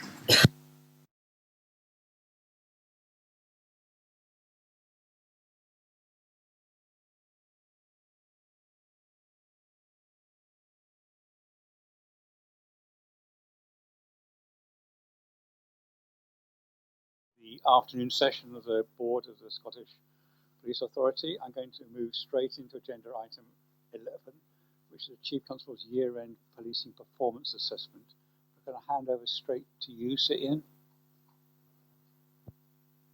Chair, thank you. Thank you again. And you have my assessment there. I should probably start just by noting that I would normally have this submitted in time for the Performance Committee to give a level of discussion around, and that wasn't possible for a number of factors. Primarily the fact that I wanted to write an introduction to this year's annual assessment, because it's a statutory responsibility that I have, and it allows then the authority to report in its annual report and accounts. But because this was the last annual assessment I did feel it was important to try and summarise almost the progress that has been made, and you'll see from that I talk about the vital role, as we've heard, during the pandemic, COP26, the death of Her Majesty the Queen. Also, I think in terms of our broader responsibility around well-being, make mention of the introduction of naloxone, which again is subject to a significant degree of international interest, and the fact that on over 150 occasions since that rollout, it's been administered, and hopefully some lives have been saved.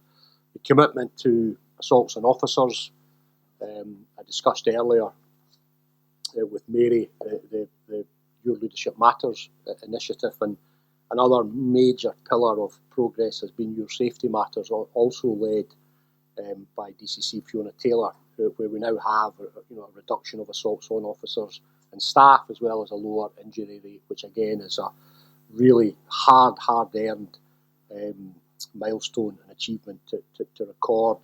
On the corporate side, under DCO Page's leadership, 64 co-located operating bases now with partners, improves the service we can provide to the public we serve.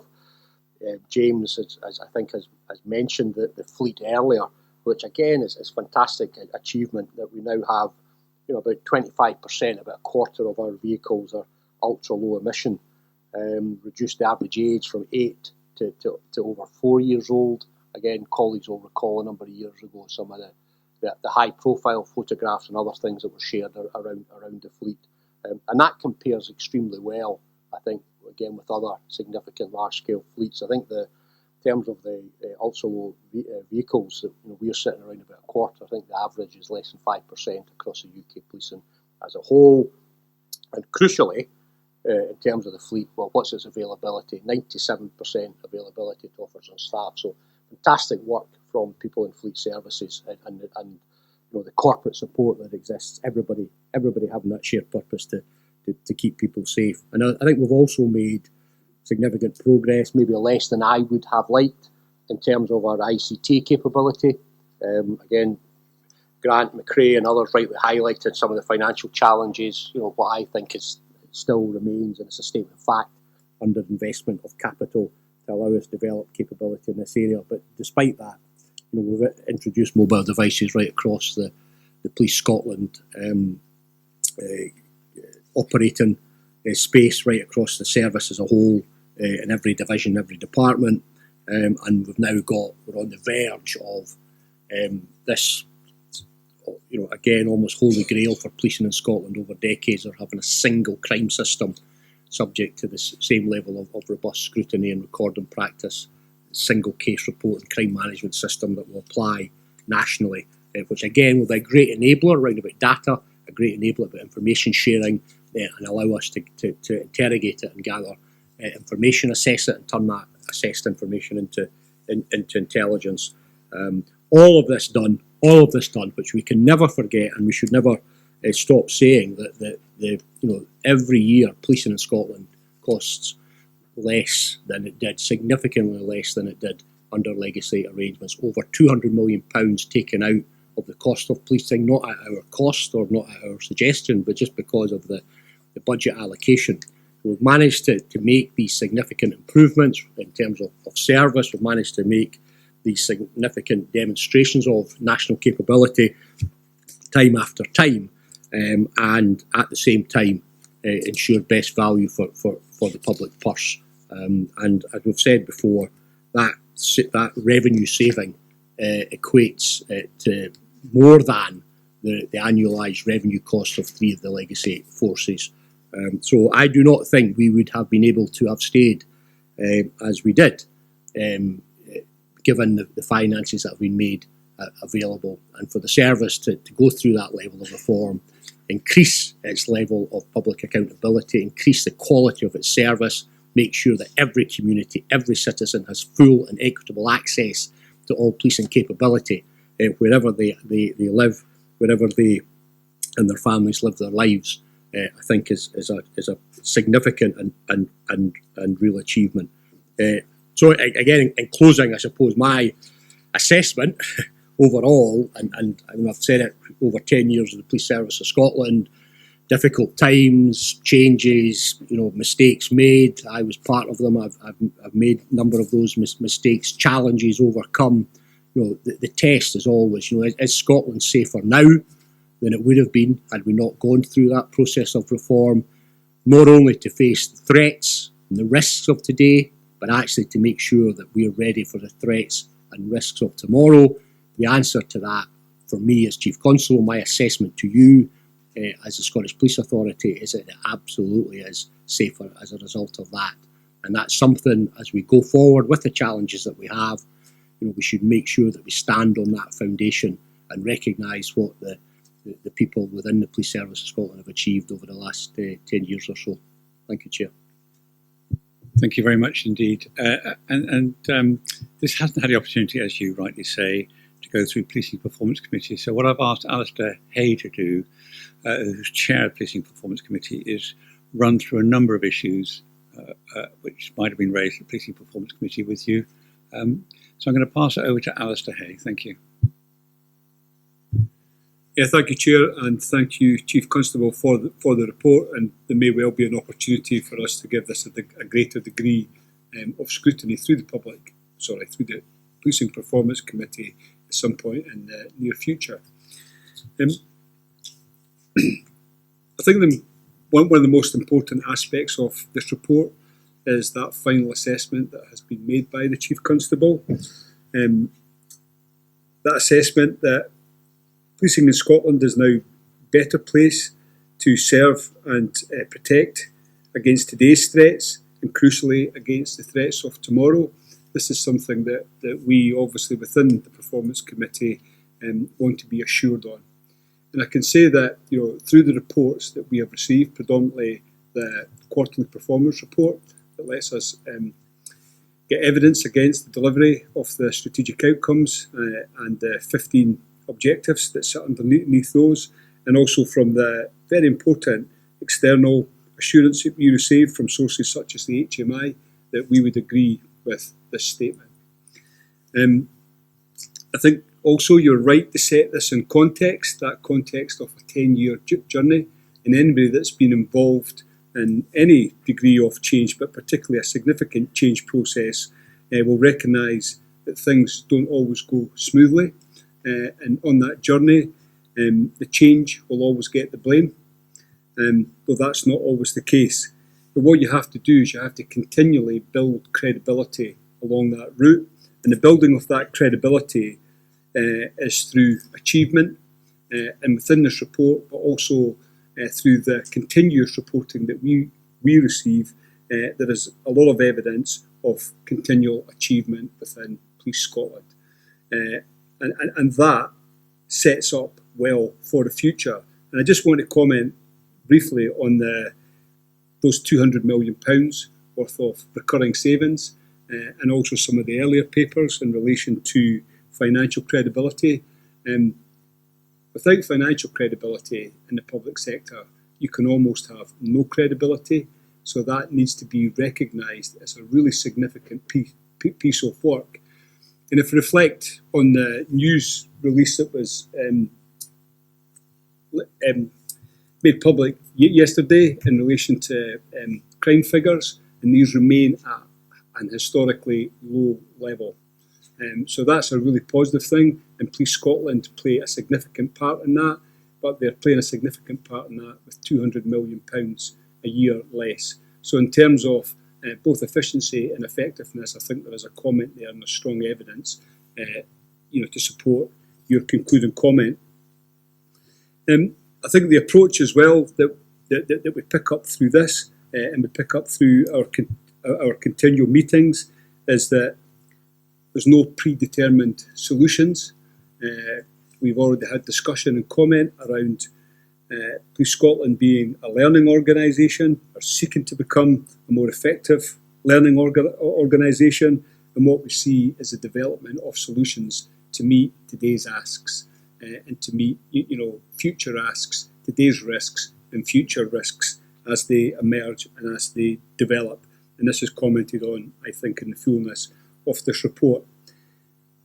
However, a comment that has already been made, that there is no room, absolutely no room for complacency. And in this report, you highlight that you want to maintain where Police Scotland is and the services that it currently delivers for the people across Scotland, for the diverse communities that we have across Scotland, but you also want to improve the service going forward. So I've got a number of questions that I would like to ask at this moment in time, and these are asked in the light of that, improving the service going forward. So first question that I would like to pose to you is in the report, it highlights all the activity that goes on in support of the strategic objectives, working towards the strategic outcomes. In terms of those activities, it reports in here that there's 11% of them are actually complete at this moment in time. However, there's 65% of them are still in train and in progress, and 24% of them are continually ongoing.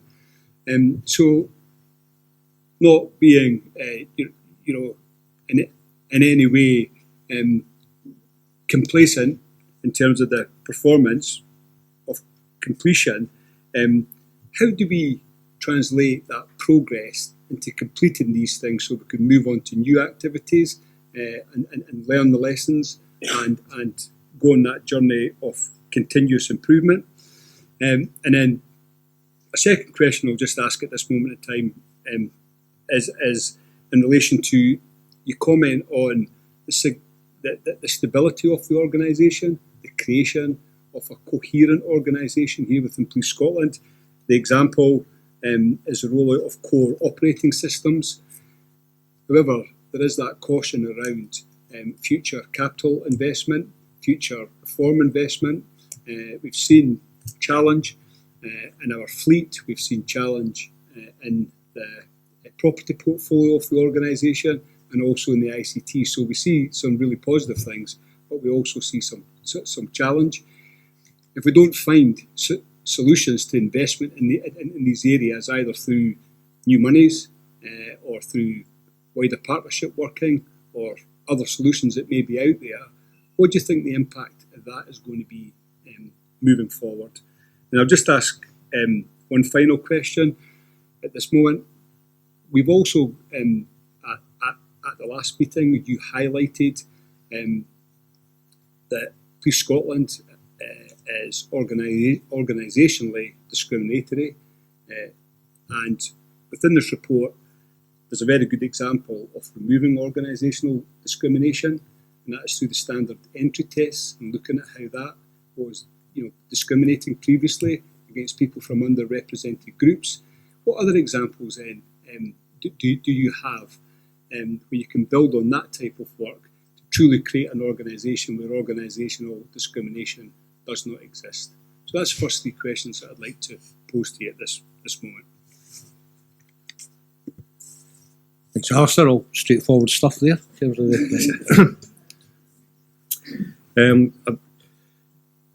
I'll maybe invite my colleagues in at different times if I may, but maybe just some overall reflection. So I'm really grateful for your opening remarks about efficiency and effectiveness and that financial credibility.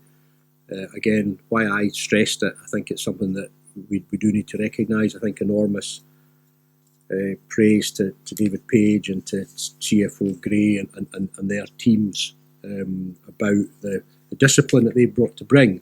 But really importantly as well, I just think that I hope, and it's certainly been my intention, that people who work in finance, people who work in all our corporate support functions are truly valued and understand that they are absolutely essential to what we do. I had the opportunity to meet with the finance team quite recently, and the progress that's been made as a key enabler to allow us all to keep people safe, and that's why I say every police officer, police staff has that shared purpose. But what was there when DCO Page was appointed, bringing in James, there was a complete absence of that discipline and credibility that now exists. So again, I'd like to thank David and James and their teams for that as well. I think the key indicators are there. Comes back to an earlier comment I made about issues and events and matters that arise. But actually, let's look at trends. And Scotland is, I think as Malcolm said earlier, is essentially a safe country to live and work and getting safer. We do need to build capability about the police role. When I started in the police service, it was very much patrolling and policing the public space. We did not necessarily, as often as we should, interfere in private space and family arrangements. But actually, what society soon understood was that there was so much harm and violence going on in that space round about child protection, domestic violence, disciplines and areas of policing that we now take to be axiomatic, but in actual fact, have only developed over the last number of years, and the ability of the police service to step into that space and protect our fellow citizens is a really important one. And of course, the challenge for us now is the third domain in the virtual space, where people increasingly live their lives. So policing has to be able to enforce the law there, but because of the police mandate, we need to be able to educate, prevent, protect, and offer support in that area. So that gives us we're still going to have to police and patrol the public spaces, but we've actually got this increasing mandate in an increasingly complex operating arena in the three domains. And at the same time, as we know, a number of other key public services are having to step back from some of their service capability, and we as a service of first and last resort will pick that up. So the challenges are there, but you're right, we are efficient, we are effective. It means we can step up and take on those challenges. And the thought of being any, because as I've said, because of the level of scrutiny, focus, daily media coverage, political opinion, oversight, just that level of daily robust scrutiny, I just think that's impossible. And again, that you in your role, Alistair, and the members of this authority would never let that happen in any event, and rightly so, as I said at the outset, because of the criticality of the service that we provide. On the specific points that you raise, Alistair, in terms of progress towards strategic outcomes, I remember, I think both in terms of my development of my annual police plan, our performance framework, it's sometimes rightly been raised. Are you not being too ambitious, Chief Constable? Are you not biting off more than you can properly deliver upon? Well, that's the nature of the police service. We have to have stretching objectives and priorities, and because they're strategic objectives, that it is going to take us a period of time to turn these matters round. But that doesn't mean because they're difficult or hard to do that we shouldn't seek to do them. There are a number that we recognise, almost a quarter that we think are just inherently part of the organisation.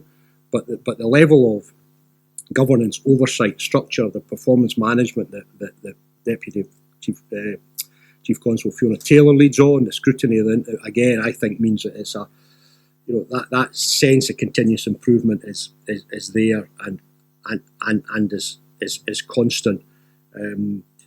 The financial stability and the challenge round about capital and reform. The reason I was highlighting what the achievements are is really to pay credit to the people who lead in that space of work, despite really being under-resourced and under-supported from government because of other challenges. It's just a statement of fact.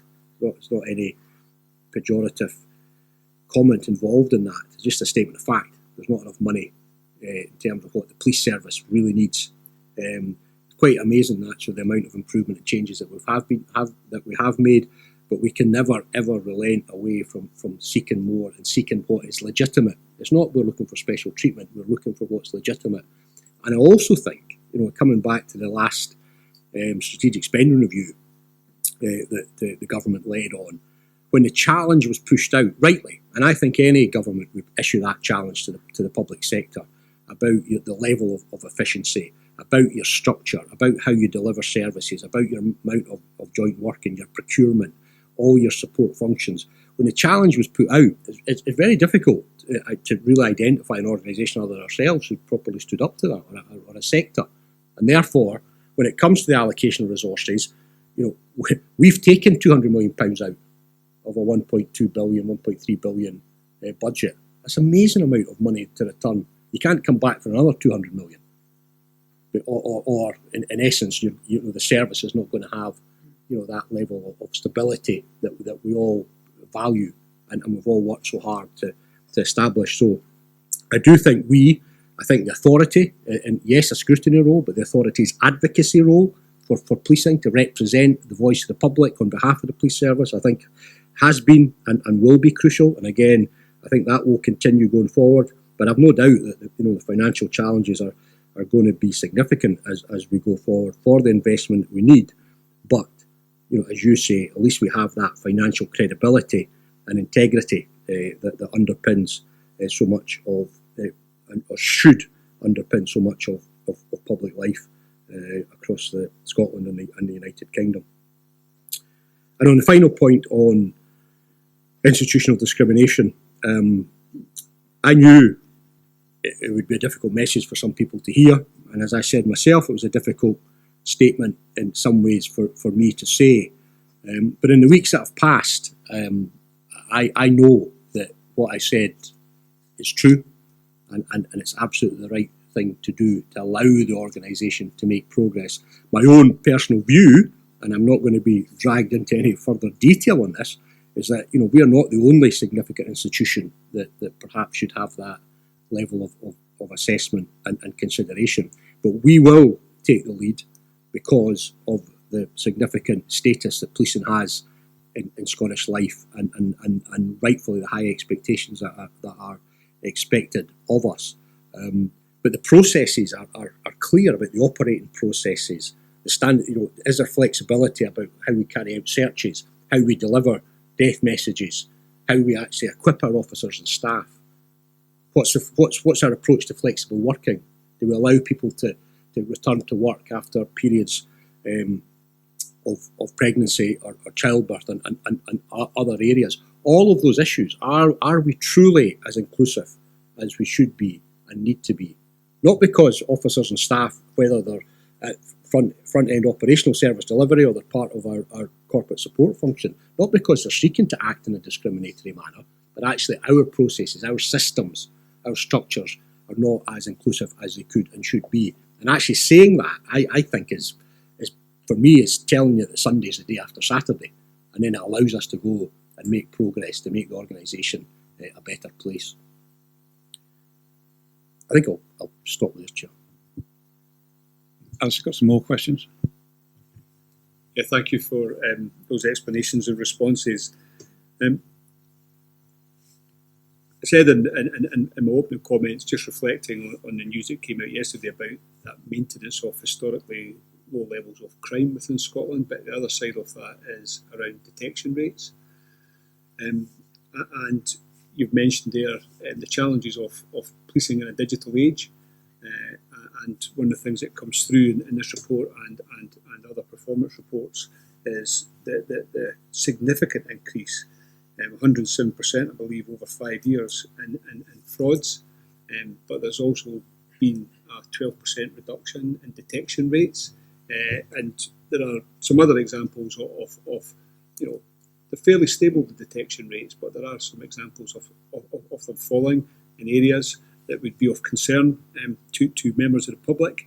So I would like an insight and your commentary on addressing perhaps falling detection rates, using fraud perhaps as an example, and the challenges that exist around that. Another question that I have for you here is looking forward, and it was only in March that collectively we agreed the violence against women and girls strategy, something that everybody is extremely supportive of. And you highlight this in the report. What would we expect to see in the short and the medium term from Police Scotland in support of this strategy? And final question, just in this section, is rightly you continually praise police officers and police staff, and you've called out that their safety matters, that it's just not part of the job when people get assaulted, and there's been a number of initiatives to try and reduce that, and we've seen a significant, a 6.2% reduction there. However, there is still 18 assaults a day on police officers and staff in Scotland, which everybody would condemn. What's next? To support staff in the very difficult job that they do, looking to the future. So that's three questions in this group. If Chair, with your permission, please come back. How many groups are there, Alistair? Just so Depends on your answers. Well, I think I'm going to share the burden in this instance. I mean, on the detection rates, I think the context I'm talking about there, about where the extent of policing is relevant to that. So fraud, for example, and I'm going to ask DCC Connors to talk both on fraud and on the violence against women and girls strategy. I think I'm right in saying, and Jane will correct me, that over 90% of our recorded frauds are actually now online or on online space. Now, that just didn't exist 20 years ago. Frauds were, it was checkbook frauds, and I used to, my heart would sink when I was allocated one of them, and you would have stubs of it. The people were going around and into various locations to fraudulently write a cheque. But in some ways, it was a straightforward investigation compared to what the challenges now lie in terms of the internationalisation of it and the capabilities round about that. So your question on detection rates, I think, has to be seen within the context that I painted earlier about the demands and the different operating arenas for policing, and the different domains, the three domains of public space, private space, and virtual space. And then on that final point, as I said in my opening remarks, that's just been a fundamental guiding light for me since I became Chief Constable, as I became a police officer, is looking after the safety of police officers and police staff.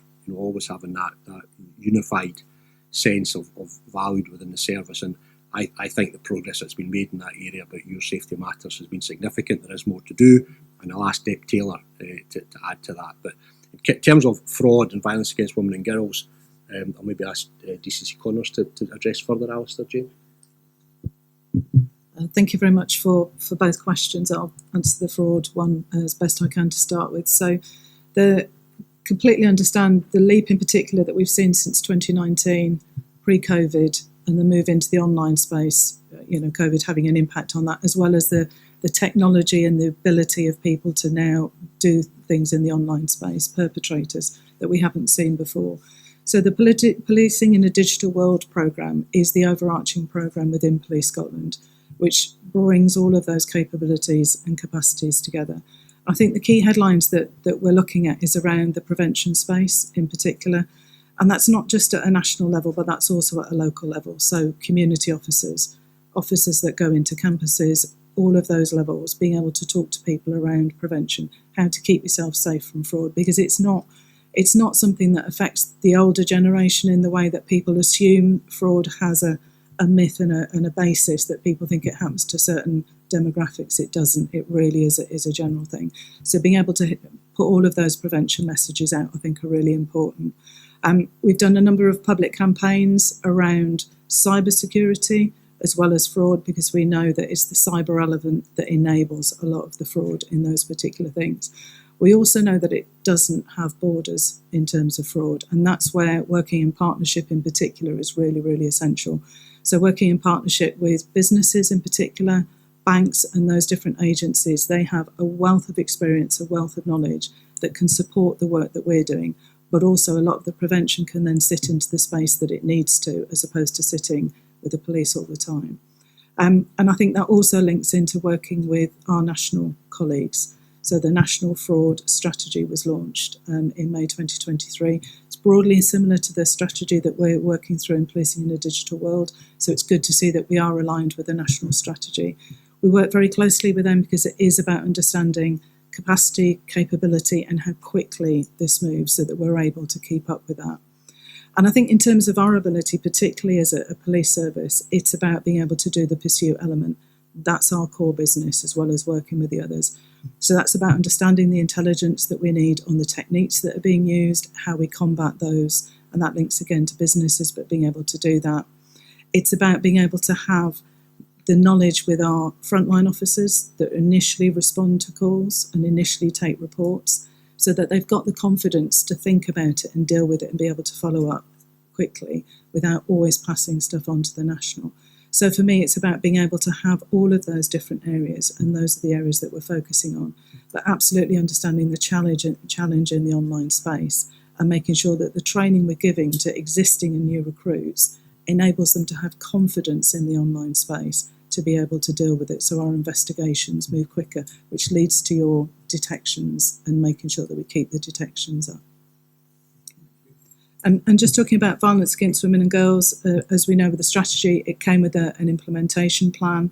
And that was particularly important because it is about making the changes and making sure that victims and our communities and our partners feel and see that difference, which is really essential to us. What we'd expect to see in the short term, but certainly in the longer term, is much more of hearing the victim's voice, victim's feedback, understanding the journey that goes there and the survivors, and therefore how does that inform our policing and our approach. I think that's particularly important with the trauma-informed approaches that we're putting through, because that is about understanding that journey and therefore having better empathy and a better ability to manage with victims and survivors. It's about making sure that our investigative capability is right, and again that comes back to training, understanding, so that we are more empathetic, that we get the investigation leads and we're able to follow them up as well. And we know that a large amount of particularly sexual crimes have an online element, so that links back into the policing in the digital world again, because it's intertwined. I think something like 26% have some sort of online capability within that space. So it's something we're very alive to there as well. And again, working with partners, making sure that we've got the right support coming through, and again, listening to voices. It very much is a multi-agency space within the VOG environment. And I think that's really key for us as well around that. And we have great support from our partners, certainly the local authorities and other partners. There's a real collective in there as well. And I think with COPFS, there are various reviews at the moment to understand the journey of different offences, particularly rape offences, as they go through the systems, so that we can actually understand the points at which we need to improve. And that, again, in the longer term, will improve our response, our investigations, and then our outcomes, which are absolutely key. And the other thing I would say is around the perpetrator behaviour in particular.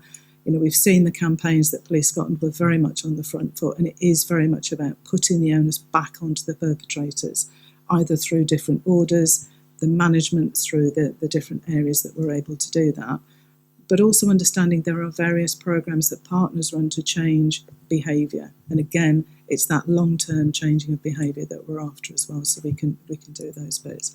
So hopefully that gives a flavour, but the key thing for me is the strategy is underpinned by an implementation plan, which will mean we will see those differences as we go forward, and the public and our victims and survivors will feel that difference as well. Thank you. Jane, thank you for that, and again, a concise summary of an enormous amount of work that's ongoing in Scotland and across the UK. I was going to ask Fiona, as I said earlier, to pick up the crucial work on police officer, police staff safety, and the work that she's led on your safety matters. Fiona? Chief, thank you, Alistair. Thank you for the question. And if I could maybe just reiterate right at the outset what the Chief Constable said. This has been a commitment from our Chief Constable, for the number of years that he has been in the role of chief of policing in Scotland. We are absolutely not complacent, as you say, Alistair. The trends are showing a slight downward sort of movement at the moment, both in terms of the numbers of assaults against officers and staff, and also the number of those assaults which result in serious injury to our people. Those are reducing as well. That is very much to be welcomed, but absolutely just the start of the journey to drive those assaults and those physical and psychological injuries down further remains a commitment for the Chief Constable. So that very visible commitment from the Chief to his people across our organisation, that this is in the forefront of his mind, and absolutely driven by an organisational determination to build on some of the success that we have seen to date. And in terms of how we will build on that, Alistair, you asked, what can our people expect to see moving forward? So we are looking to enhance the training, the kit and the equipment that our people get. That's on an ongoing basis. We've increased the number of specially trained officers across the country who carry taser. We have upgraded the equipment that our people receive in terms of footwear and body armour. We have, I think, and I haven't seen this in my career in policing to date, managed to garner some incredible insight from the work that our colleagues in our analytical teams do around how, where, when and why officers are assaulted, and feed that directly back into officer operational safety training. And that operational safety training is for police officers, but it's also for staff in custody. And we also provide de-escalation, sort of verbal conflict resolution skills to our colleagues in C3 as well, because we appreciate that actually to be call handler and to be on the receiving end of verbal abuse is equally as unacceptable and can have significant long-term psychological impact on individuals. So we are in a position at the moment where we can actually feed real-time insight back into enhancing and upgrading the training that we give to our people. Again, an example I would give you is that some of the data that we're just exploring further at the moment suggests that point of criticality for our people potentially getting injured is when we're trying to put custodies into a vehicle or take them out of a vehicle. And there isn't anything specific within the operational safety training manual that looks specifically at how we make that as safe an activity as it possibly can be for our people. So that's the degree of granularity that we are now managing to derive from the insight that we have. That insight also enables us to very, very locally identify recidivists. So again, we can get into that briefing environment with our people to say, look, this individual has a propensity to assault police officers. It's particularly acute when they have been consuming controlled drugs or they are drunk or whatever. So if you have to interact with this individual, be very aware of what their tendencies are. So, so we've gone from, I think it's a really, really kind of, if you like, multifaceted strategic programme of work, but there is absolutely no point in a strategic programme of work if we can't actually evidence when we've talked about this on any number of occasions today, if we can't actually evidence outcomes that make, in this case, our people more safe and less likely to suffer physical or psychological injury as they go about their daily work. And that's the space that we're in with Your Safety Matters at the moment. I'm conscious that Katie will talk shortly about wellbeing. And again, that alignment between the wellbeing provision, the wellbeing wraparound for our people, aligned with the sort of Your Safety Matters programme, again, is an initiative that we want to enhance moving forward, so that again we are, if the worst happens and our people are assaulted or injured, then organisationally we are wrapped around them, and our sergeants and inspectors are demonstrating leadership in that support, and we're destigmatising people's that there is no stigma to asking for assistance after, if you have been assaulted and if it has injured or impacted you. And the final thing I would say is, again, moving forward on work with partners, and particularly call out Crown and the Procurator Fiscal Service, for taking assaults on officers and staff very, very seriously. So that sort of real focus continues through the criminal justice process.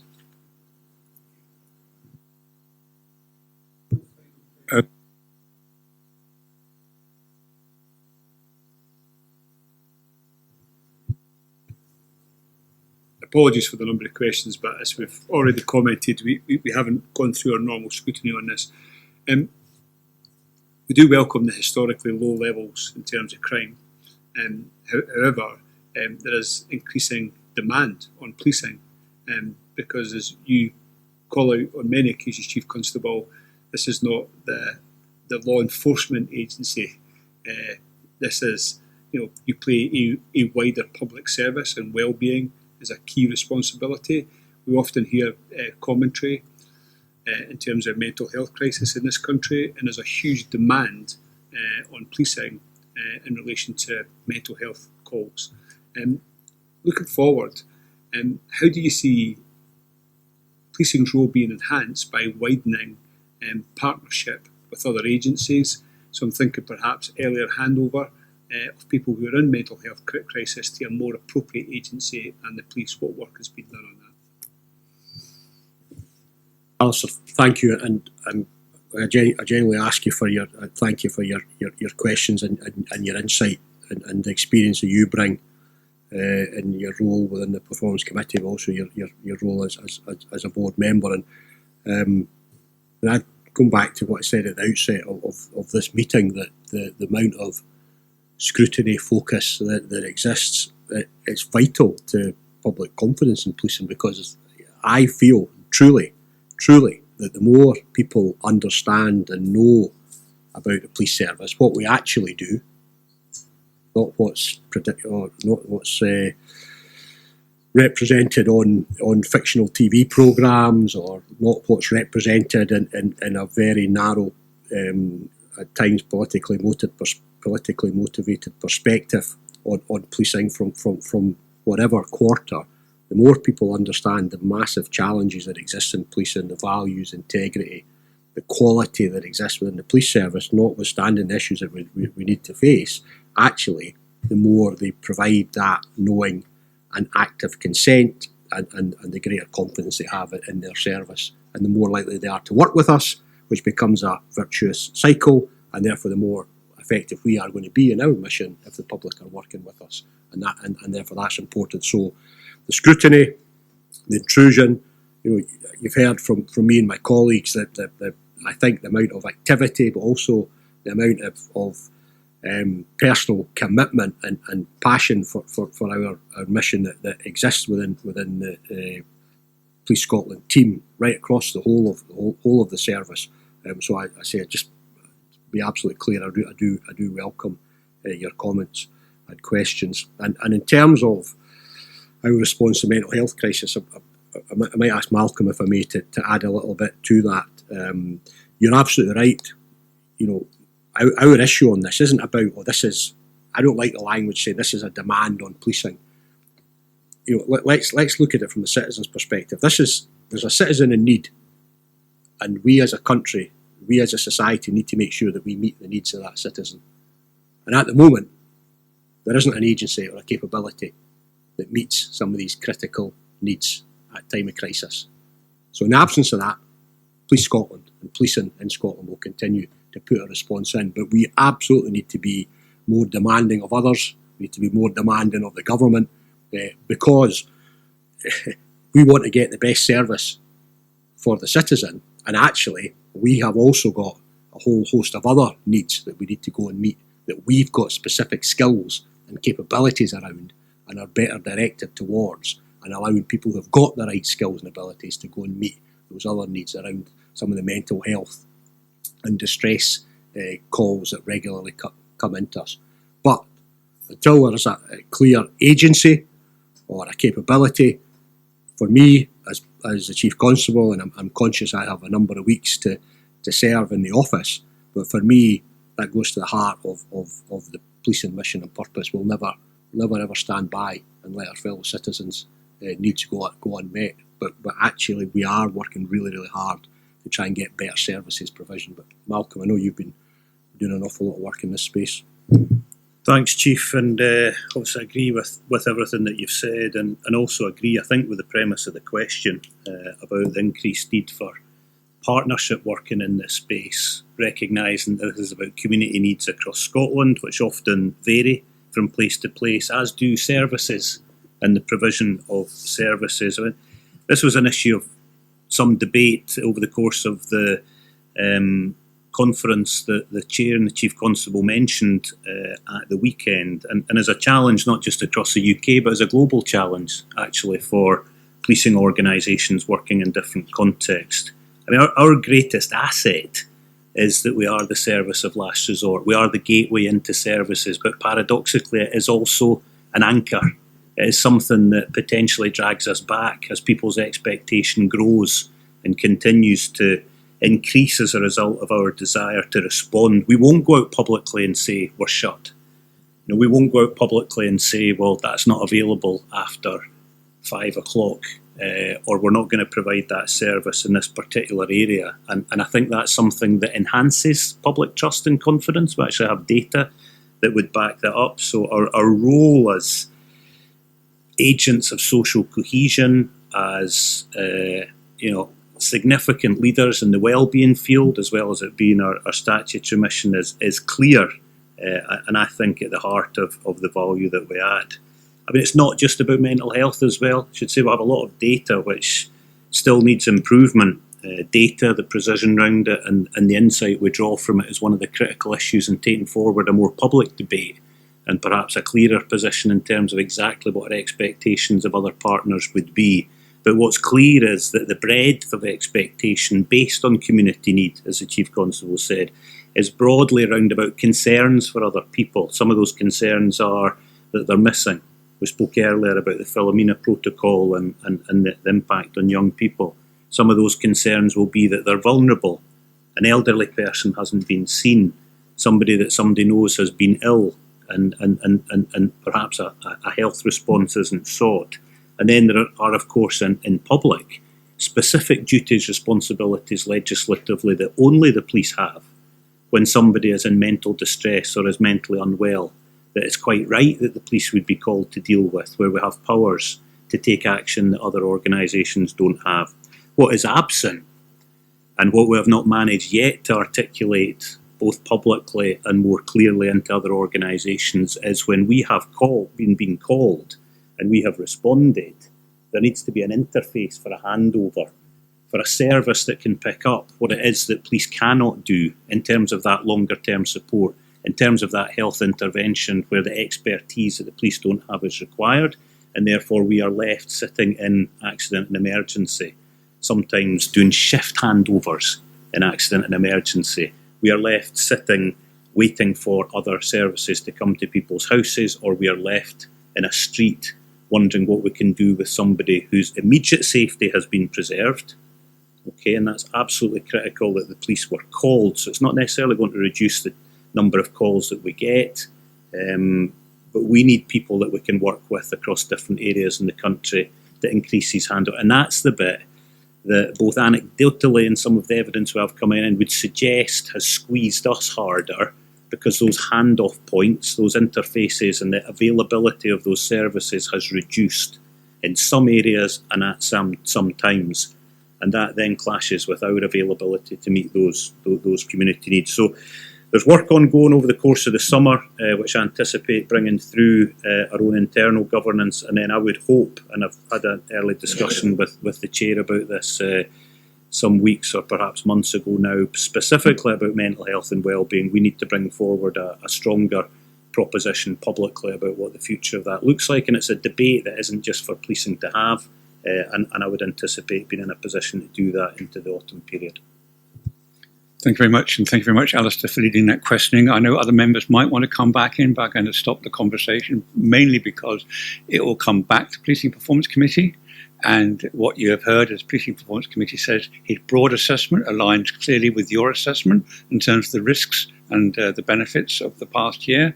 But also we will make an independent assessment, which we'll publish in our annual report, where all members would have a chance to make a comment on that. So thank you very much for that.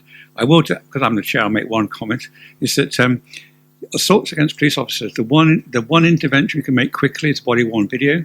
It's the best research piece of evidence about policing technology, reduces assaults by around 20% on police officers and complaints by around 20%. So we are all in this room committed to the early adoption of body-worn video.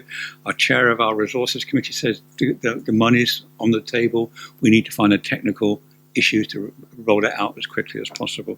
So thank you for that. My apologies to board members who wanted to have more on that, but I need to move on to the other critical areas we have. And I understand, Chief Constable, you may have to leave at 3:30? 3:30, Chair. I have some travel plans. I need to get a flight, but certainly not before 3:30. So my apologies if I do have to leave early. Thank you very much, and thank you. I know you're going to be doing some work with Interpol, again, the internet connections that we have in Scotland with global and European policing. So if I can move on to agenda item 12, and welcome to Katie Miller, Director of People and Development. This is the annual police workforce report. Katie, we have read the report, so I'd ask you to present what you'd like to know and emphasise and highlight from your report. Thank you. Thank you, Chair. I will take the report as read. I think what I would call out is that whilst there's a lot of data and some trends and insight in there, we do recognise that we need to sharpen our focus, specifically around prioritised actions with measures that would flow from those actions. And in addition, as we work forward, is to make sure that what we present is very much linked to the people strategy and the commitments within that strategy, and equally our strategic workforce plan, so that we're really getting into the so what of some of the data and the trends. That's probably all I'd say at this point, but happy to take questions. Thank you.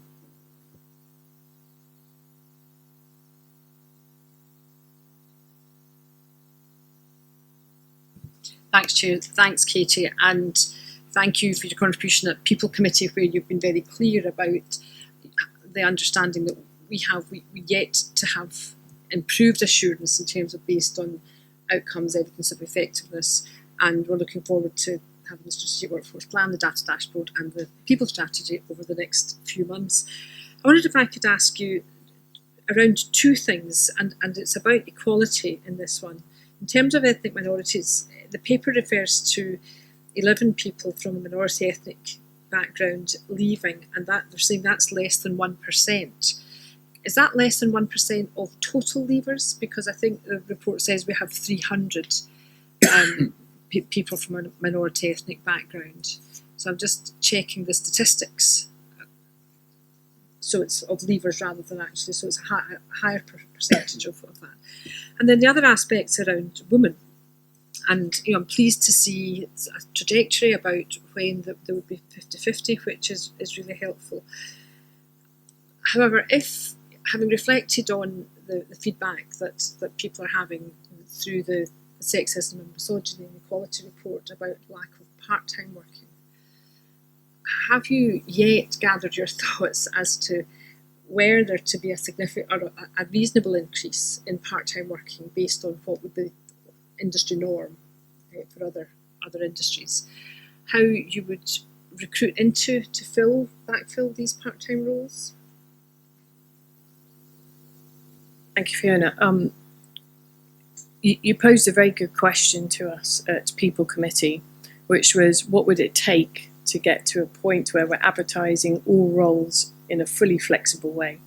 And when I think about fully flexible, I mean in terms of working patterns, but also where possible, the location of that work as well. I think in terms of police staff, that's probably an easier question to answer. And we were actually talking about this yesterday at the People and Development Leadership team in terms of why we're just not 100% advertising roles at this point in time with that flexibility.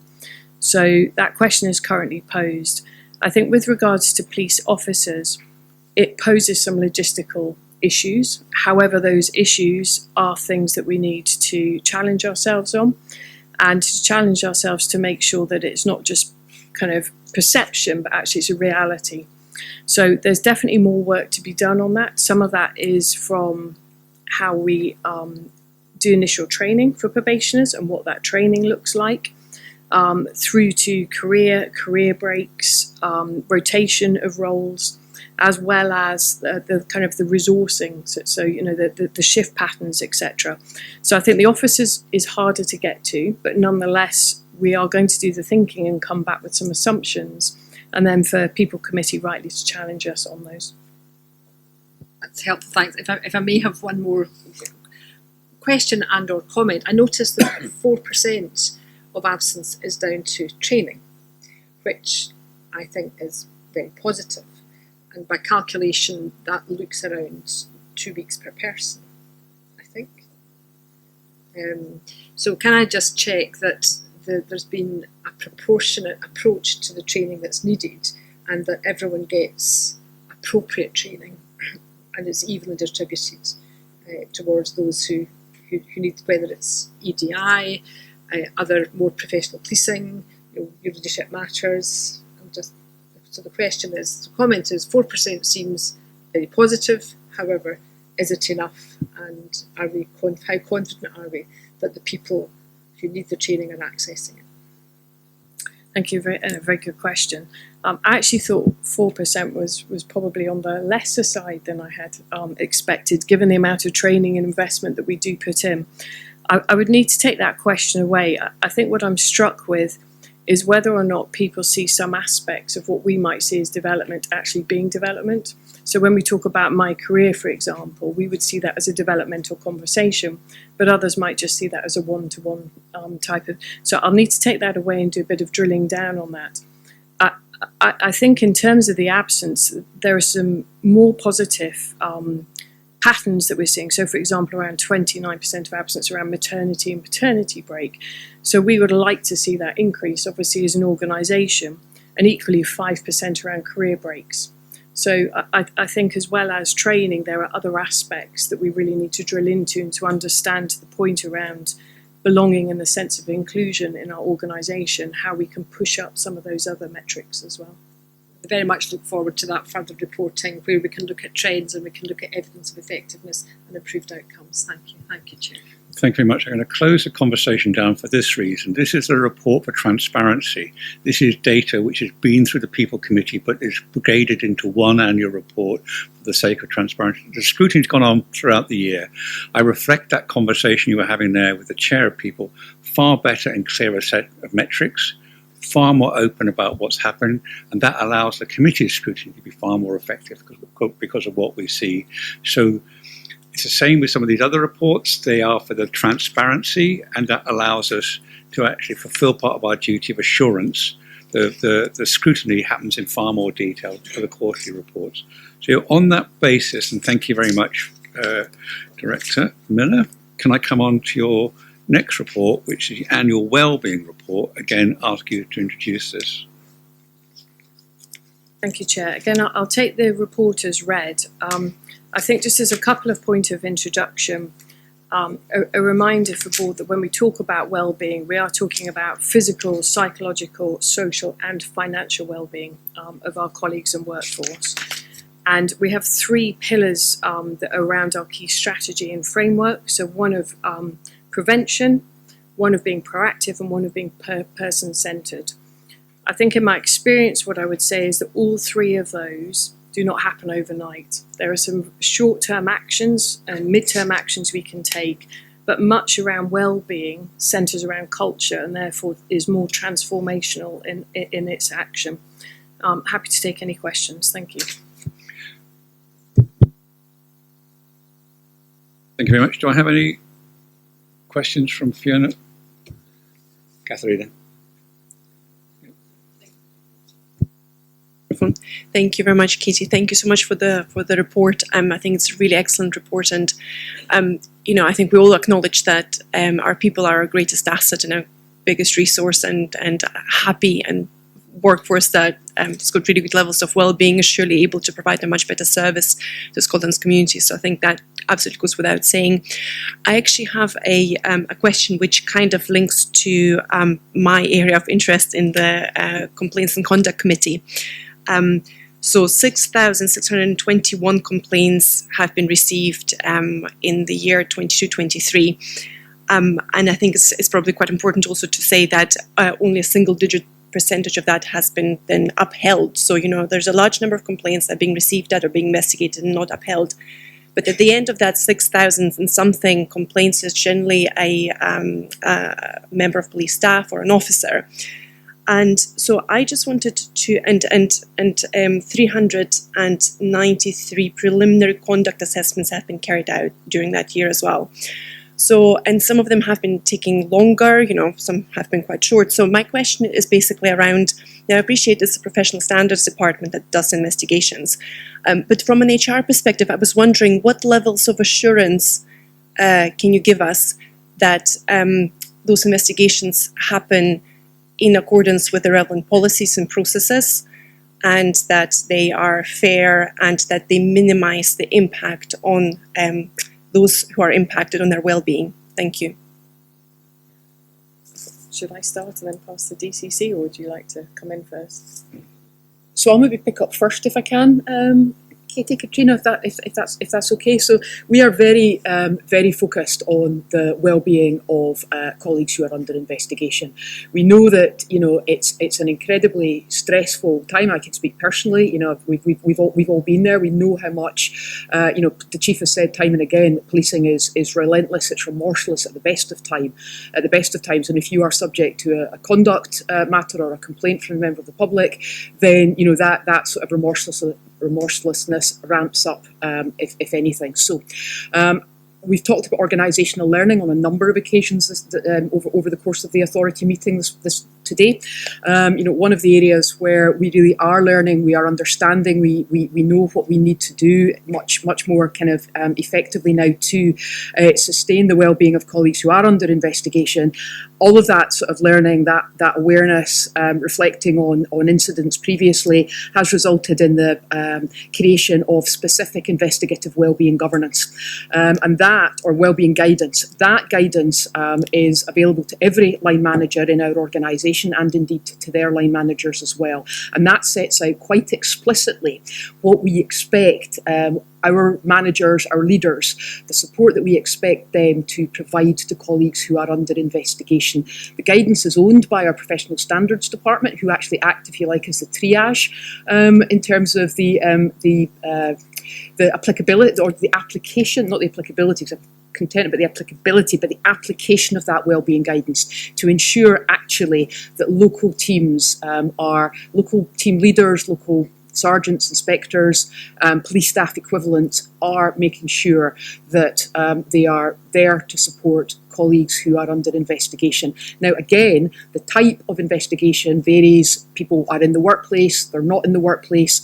Again, depending on the severity of the allegations or the assertions or the conduct which is being investigated. So again, this guidance is quite clear about, the more severe, potentially the outcome from the investigation that an individual is under, then the more we need to be absolutely aware of the pressure that is going to bring on potentially the individual, on their families, on their broader well-being.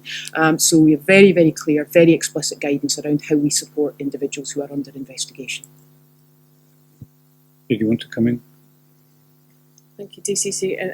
And I think all I would add with that, obviously still being relatively new into the organisation, is in each case when the difficult decision is taken to suspend somebody, I can see very clearly that there is due consideration around the wraparound of welfare and an acknowledgement of the stress that comes with such situations.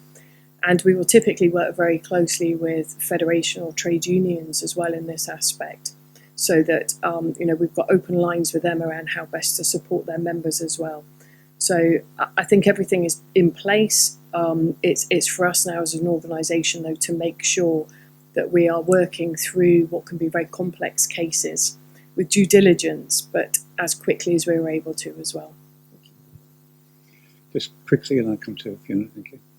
Sorry, no, thank you very much. Thank you for that, and I think that sounds very, very encouraging. The fact that there is that guidance and that there is this. I suppose what I'm after is specifically that assurance that there is checks and balances within the organisation to ensure that the guidance is being adhered to and that processes are being followed. Because they're two separate things. You can give guidance to people, but unless somebody internally checks as well that the guidance and due process is being followed, then it only provides us limited assurance. So, but I hear what you're saying. Thank you. Thank you very much. Maybe we can follow that through in some, maybe directly to your committee. Fiona McQueen. I think just building on what Catherine was saying and also reminding us that the authority hosted a roundtable event in partnership with Police Scotland on psychological trauma, and there's follow-up work on that.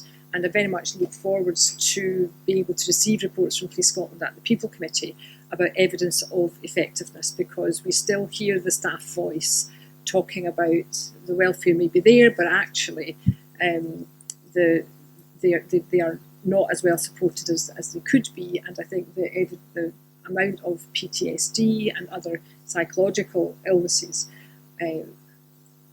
could be better supported, and we look forward to seeing trajectories, reductions and further work on that. But I know that's something, Katie, that you're working very hard on. Thank you very much. If there are no more questions, just some final comments. Again, it's an issue for transparency. It makes the scrutiny in this area far more straightforward if the reporting is as transparent as it is in this one. Thank you very much. It's a step change in that area. It also makes your job harder, Director Miller, because it's so transparent, our questions are better and better focused. So I think there's hopefully a virtual circle on that. Just one question for me. In your previous report, there were 14% of police officers not available to fulfil a full role of a constable because of long-term absence or duty modifications. And that's a very significant number of police officers. And in this report, you've got a deep dive into long-term absence. It's not a question for you. It's an issue for us as a board to look at the capacity of police officers over this next year, primarily for the People Committee, because that's a significant non-availability of a very expensive resource for one way or other. And there could be, and I know I met them, very clear reasons why modified duties is absolutely right for the individual and gives great value. But I think the long-term sick absence, and you've done a deep dive into that, is of concern to us. That's a large number of officers. So we're going to come back to that area. The better we can support people to come back to work well, the more efficient and effective policing will be. And our objective is to do that, is to support people to be present as police officers and, of course, as police staff. So this is one of the agenda items for the board. 3 are capacity of Police Scotland, capability of Police Scotland, and the culture. These are the 3 issues for us over the next year, and this is an indication. So thank you for that report, indeed. I'm going to come to item 8, which is the annual Workforce Diversity, Inclusion and Equality in Policing report. And this is going to be presented by Assistant Chief Constable David Duncan. Welcome to the meeting, ACC. Thank you, Chair. In common with the other reports, I'll take it as read. I'll probably just place the report in the current context and against the backdrop of the report provided in 2022. So in 2022, we made a number of assertions as to what we would do over the coming year. So those are contained within that paper as an overview of policing together. We've probably gone further than those. We've additionally got the Chief's statement about institutional discrimination, which again I'm happy to take further questions on, and we've got enhanced governance, an implementation plan, further work on data, and a full programme of activity under the Policing Together strategy. And it probably meets with Alistair's point around the Chief's annual report in terms of development of solutions to meet risks. I think that's absolutely the space we're in, and hopefully the report gives a flavour of that. Thank you.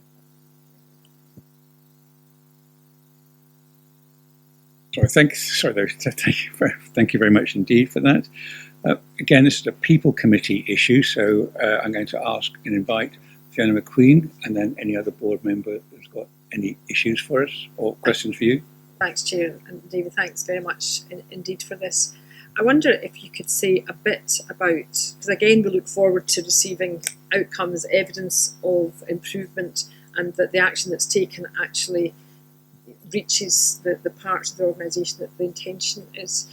The Independent Review Group reported back, and I wonder if you could say a bit about what action you think would be necessary following their initial feedback. Yes, certainly. So the Independent Review Group plays an important part in shaping the Policing Together strategy and the implementation plan. It was also an important part in terms of framing the Chief's thoughts around institutional discrimination. It's also supplemented by the National Independent Strategic Advisory Group, which again we're building into plans for the future in terms of how we use advice around policing together and other policy matters and operational issues at the strategic level. However, what I can say is we are prioritising actions within the implementation plan based on the IRG report. We're continuing to try and build new data solutions, which again will build into the work that Katie's described in terms of the report to the People Committee. And we're also trying to use insight. So based on what we've previously gathered through Talk Truth to Power, we'll be repeating those sessions this year. We're going to enhance that with additional comms around the Chief's statement. So we'll do a bit of internal and external consultation around how that's been received, and that will further take us forward into what we need to do next. And the employee or the workforce voice, because some people have been saying this for some time. So how confident are you going to be able to capture that and act on it? Yep. So there are already actions within the implementation plan that capture that under the strategy, but we're going to do more than that. We've already had engagement with all the diversity staff associations, anecdotally and directly through formal communication. We're gathering their views. I've got a meeting with the Scottish Policemen's Own Association tomorrow, for example, just to go over some of that. Going forward, they will remain an important part of our consultation mechanisms. And I'll build a group with Deputy Director Nicky Page to bring them around the table so we get direct feedback at regular intervals, which will align with the governance for Policing Together. Thank you. Any other questions? Just one from me then for you. You report on 4% of the intake in this past year, I take it, of ethnic minority, black and ethnic minority recruits.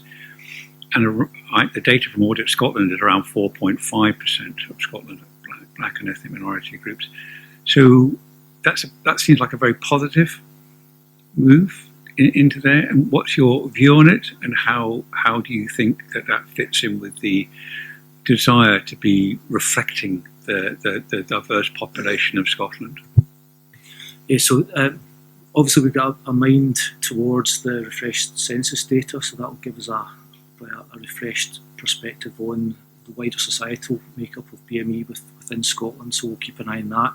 That figure's actually dropped slightly over the last year, and that's probably because we've had to recruit at a pace which has been necessary to backfill people who've been leaving through the kind of pension situation. So despite the fact it's dropped slightly, I think it's still a positive area for us to look at. However, we're going to do more work through the Positive Action team. I've got a meeting with them actually in the next couple of weeks, working with Katie's team to look at how we support and take that activity into the communities that we know are less engaged with us or have been less engaged by us over recent years. Thank you. And one final comment. It fits in with a renewed focus on leadership, management leadership in particular, because some of the evidence is you manage well the new intakes from wherever they come. They stay with you longer and they're more satisfied with their careers. So I think those two, I'm really pleased to see that recruitment and the focus on learning and management of the service. So if there are no other reports, again, it's a transparency issue. Thank you for that. There'll be lots of questions to go back into our committees. But unless there's anything else you'd like to add, or the Chief Constable, about the profile or issues. No. Okay, thank you very much indeed, ACC Duncan. And the next item is item 15, Annual Health and Safety Report. This is presented by Chief Superintendent Gillian Doherty. Welcome to the board meeting, Chief Superintendent. Thank you, Chair. Good afternoon, members. So the Annual Health and Safety Report, I'll take the paper as read, but as you will see, it provides our annual summation of the health and safety activity across the organisation. And just to pick out a couple of points from that report, particularly round about the volume of proactive, preventative and assurance work that has been undertaken across the organisation over the past year. And I think that proves the support to the commitment that the organisation has given to providing our people with healthy and safe environments to work and operate in. And we hope to take that forward again through the next year, and also around about the incident and accident reporting that we assess and monitor as a team on a daily basis. Again, it's just to show within the report how we actually use that the data from that to inform the likes of Your Safety Matters, and how that is really the pivotal part of where we go in terms of Your Safety Matters and the efficiency of that data and the outcomes from that. So that was really all I was going to pull out of the report. Thanks, Chair, but happy to take some questions. Thank you very much. And it's an indication of the breadth and depth of the People Committee. I'm yet again turning to Fiona McQueen to lead on the question. Thanks, Chair. I'm going to ask about any environmental health and safety issues that maybe have, in terms of the estate, that have come up. But I would just like to commend the health and safety and the approach to health and safety. You know, Fiona's already talked about the fact that through data analysis, the injuries to the workforce can be identified, it can be pinpointed. We've had reports at People Committee that has talked about if training on a certain aspect of de-escalation within custody suites, if you're not retrained with it every year, your risk of injury goes up. So there's great analysis, great data, great evidence over time of improvements, and look forward to seeing that standard of reporting and intervention across other areas in the People Committee. But I'm interested in terms of the estate and any health and safety issues that may have come up as part of estate audit or working practices. Thank you, Chair. If I can, I'll maybe hand over to DCO Page to answer that. Thanks, Fiona. The estate, as we've flagged numerous occasions, is suffering from huge amounts of underinvestment. We flagged back in 2014-15 there was 300 million needed for the estate over 10 years. We did a condition survey report in 2021 that said we needed 154 million over 10 years. We've never had that amount of money available for investment in the estate. There's a number of different things that are happening in the estate. Again, have been discussed at this board on a number of occasions. This year, last year, the year before, we had to cut back on maintenance, so we only did P1 and P2 levels of maintenance. That's effectively health and safety breaches or security breaches. So we've not been able to invest in priority 3 or priority 4. That has an effect because of the ones we're not investing in priority 3 and priority 4 effectively starts to degrade. You know, if you don't fix the roof, you're only dealing with roofs that fall down. And that's where we are in this state. We've had issues, as again, everyone's well aware, and it's been well reported around Legionella in the college and the castle. What that flushed out for us, and pun not intended there, what that flushed out was that we didn't have schematics of the college or the castle because of there's been changes to the college and the castle going on for 30 years. So when we actually went in to try and find out why we were getting repeat positive testings, we were basically finding out that we didn't know where the water supply was across the estate. We were having to rip down walls to find where there were dead ends in our water system. So that's a reflection of not just the last 10 years of Police Scotland, that's a reflection of the last 30, 40, 50 years of investment in Police Scotland with a very ageing estate. You can kind of take that experience in the college and the headquarters writ large. So we've had to kind of do a review across the entire estate just to double check our water safety. So we've been doing that internally within Police Scotland. I've also commissioned ASITS to do a management report for me. We've commissioned a gold group, which I co-chair with DCC Taylor, which we have Federation Safety Reps at, Unison Unite Safety Reps at. We've been very open and transparent with them about what we're doing and how we're doing things. We have had the health and safety executive came in to visit the college and the police station. They were satisfied with the reports and the condition of the estate at that point. They are coming back to revisit. And we've not actually had a date for when they're coming back in, but we are expecting it to be fairly shortly, and obviously we're preparing for that. I've also commissioned a separate report, which is a broader health and safety compliance report by ASITS. And again, this is part of a kind of belt and braces approach because of the estate is so old and has been so underinvested in. And because of we picked up things like we didn't have current water schematics, we wanted just to double check where we were with all the other types of compliance. So things like fixed wire testing, we've done fixed wire testing. We don't have any C1 categories, which is the immediate stuff you have to deal with.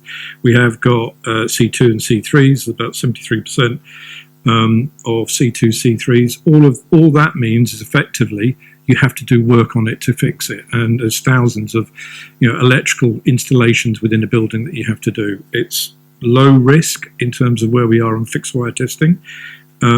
As I said, I've commissioned a separate report of all health and safety aspects across the entire estate, and I'm expecting that report shortly.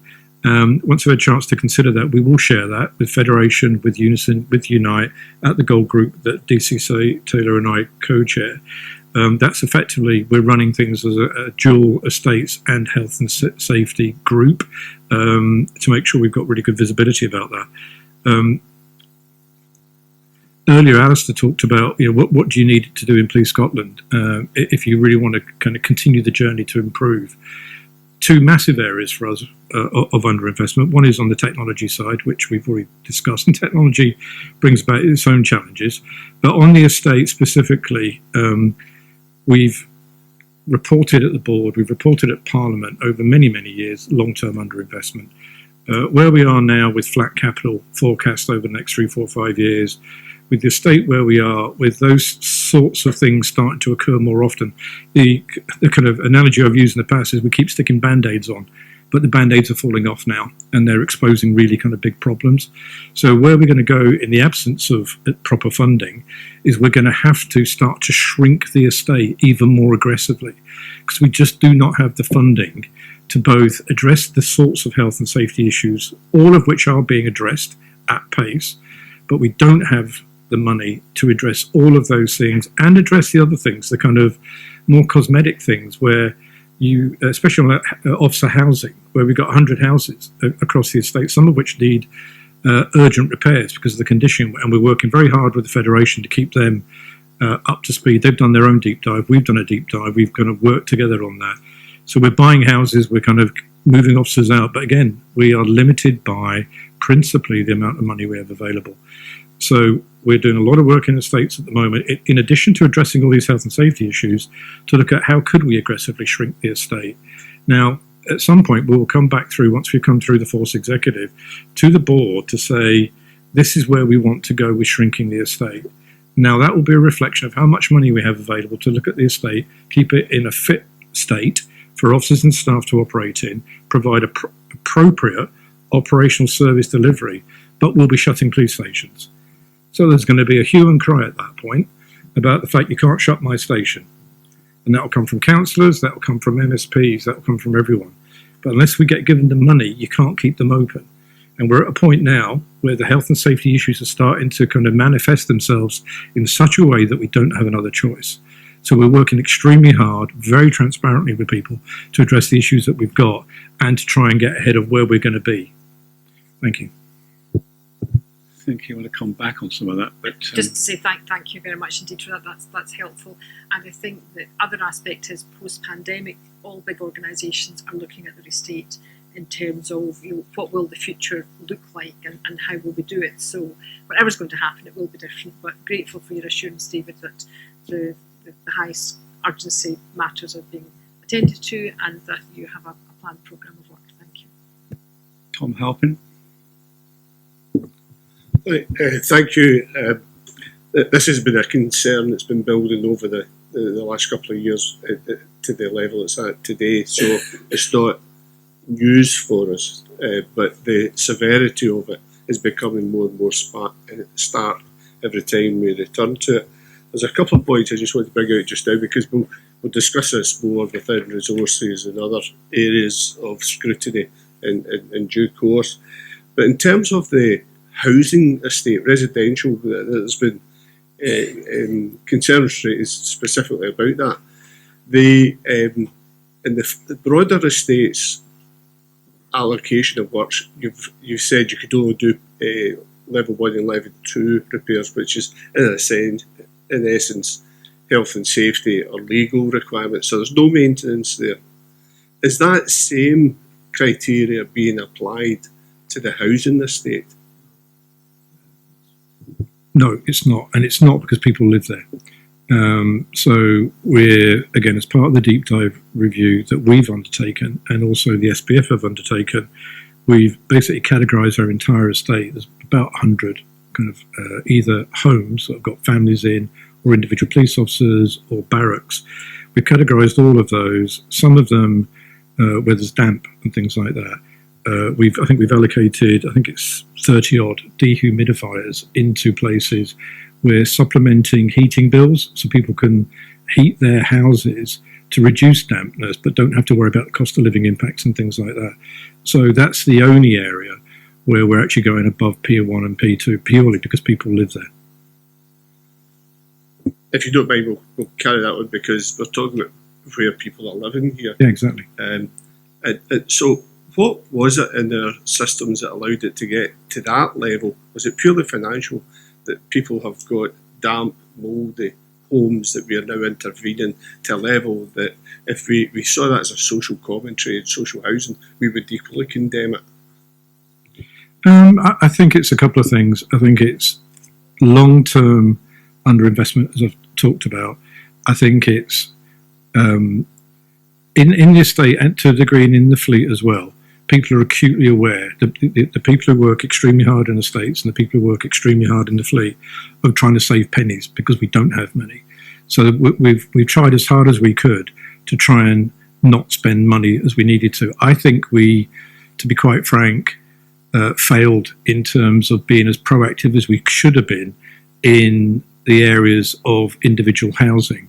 And I do think that in hindsight we could have been a lot better at being more proactive into that space. I think we've got a very different kind of position now. We're working very, very well with the Federation in terms of making sure that, especially in that place where people are living, it's a place that I'd be happy to live, or you would be happy to live, or my kids would be happy to live in.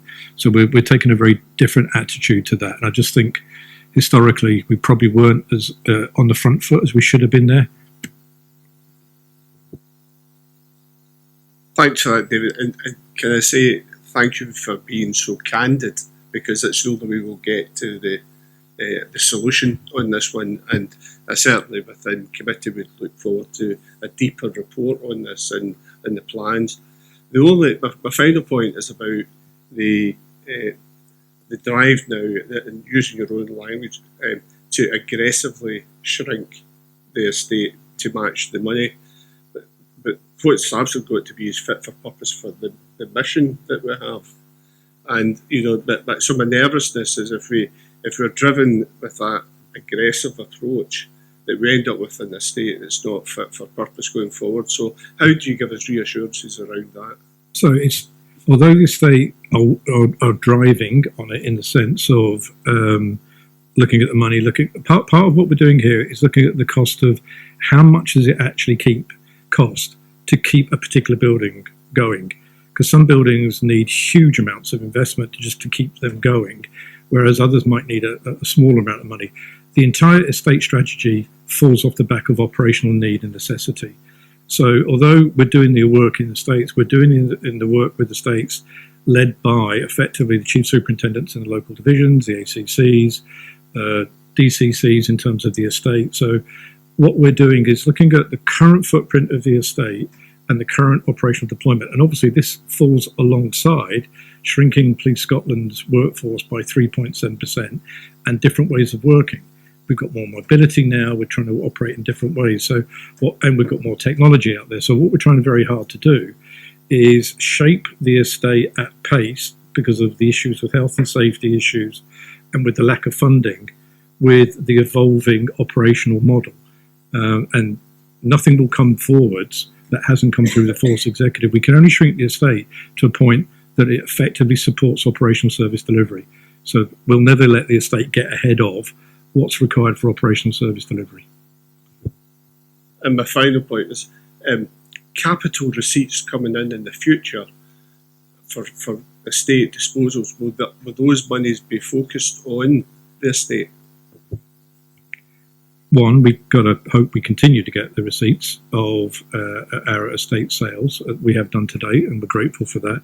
Secondly, we can't say that they'll be guaranteed to be reinvested in the estate because the need in Police Scotland for that capital allocation may be greater elsewhere.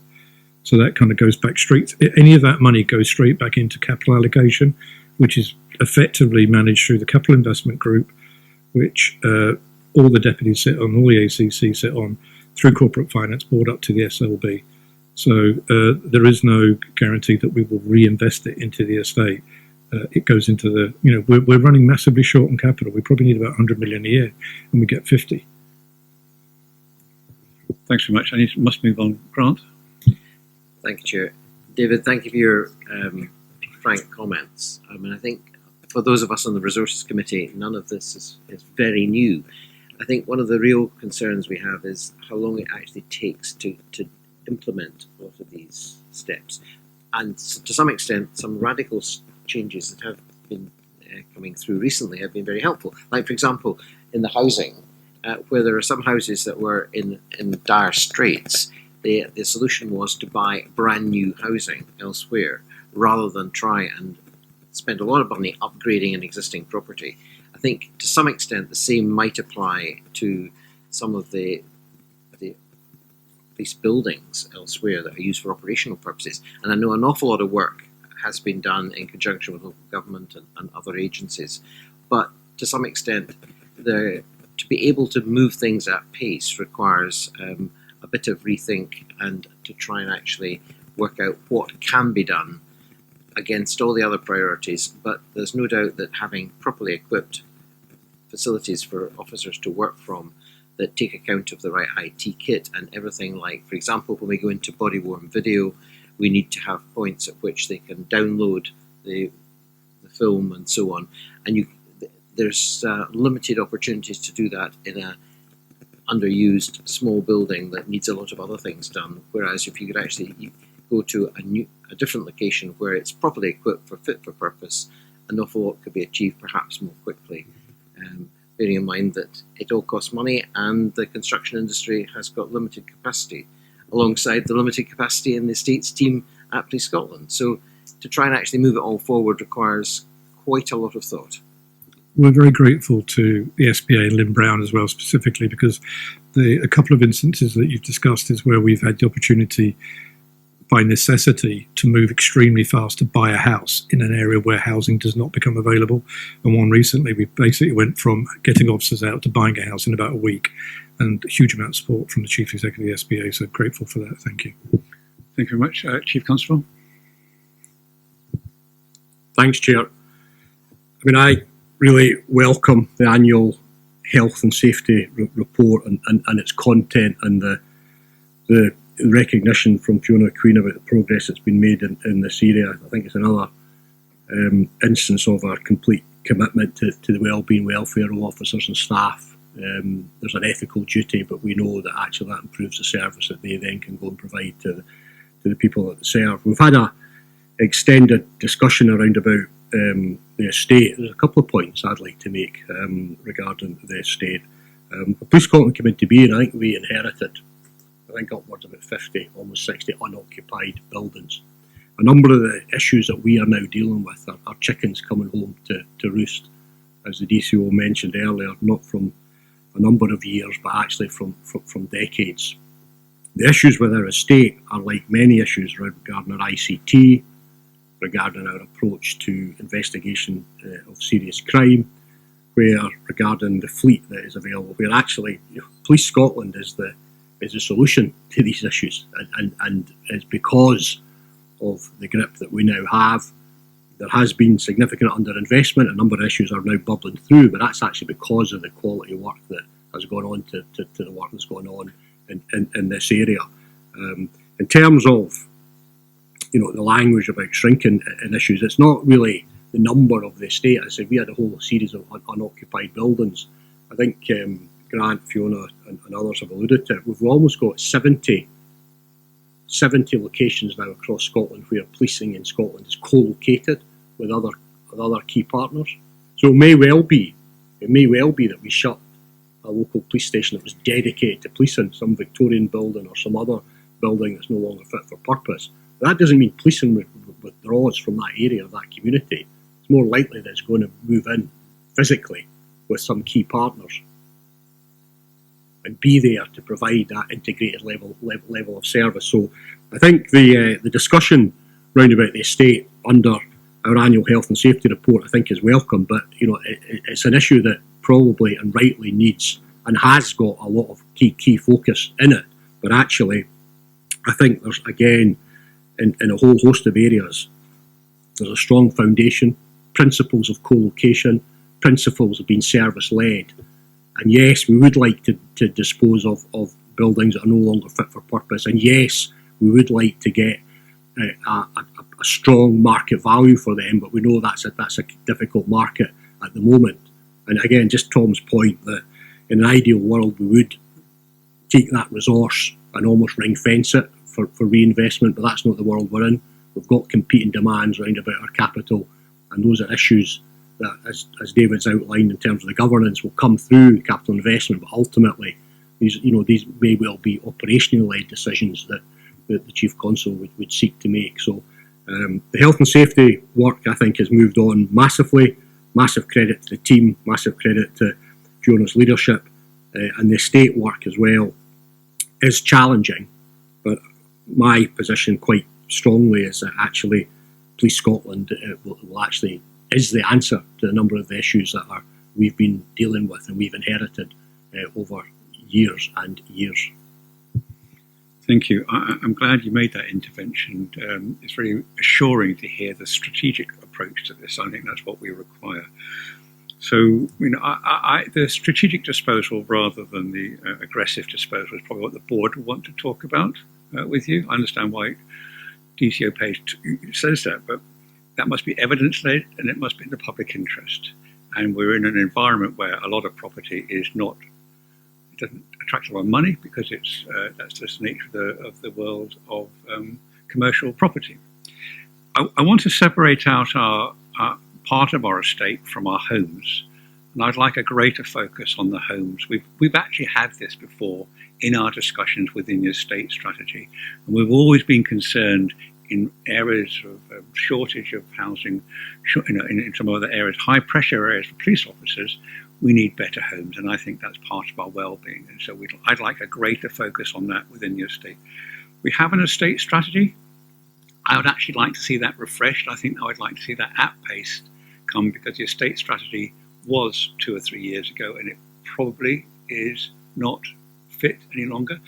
I'm not, as you know, one for strategies, but I must say, unless we actually draw out what the principles are, we might not be able to get through some of these disposals. And I'm utterly with the Chief Constable. The issue for me is the public interest and access. And people access policing in a very different way than they did 20, 25 years ago.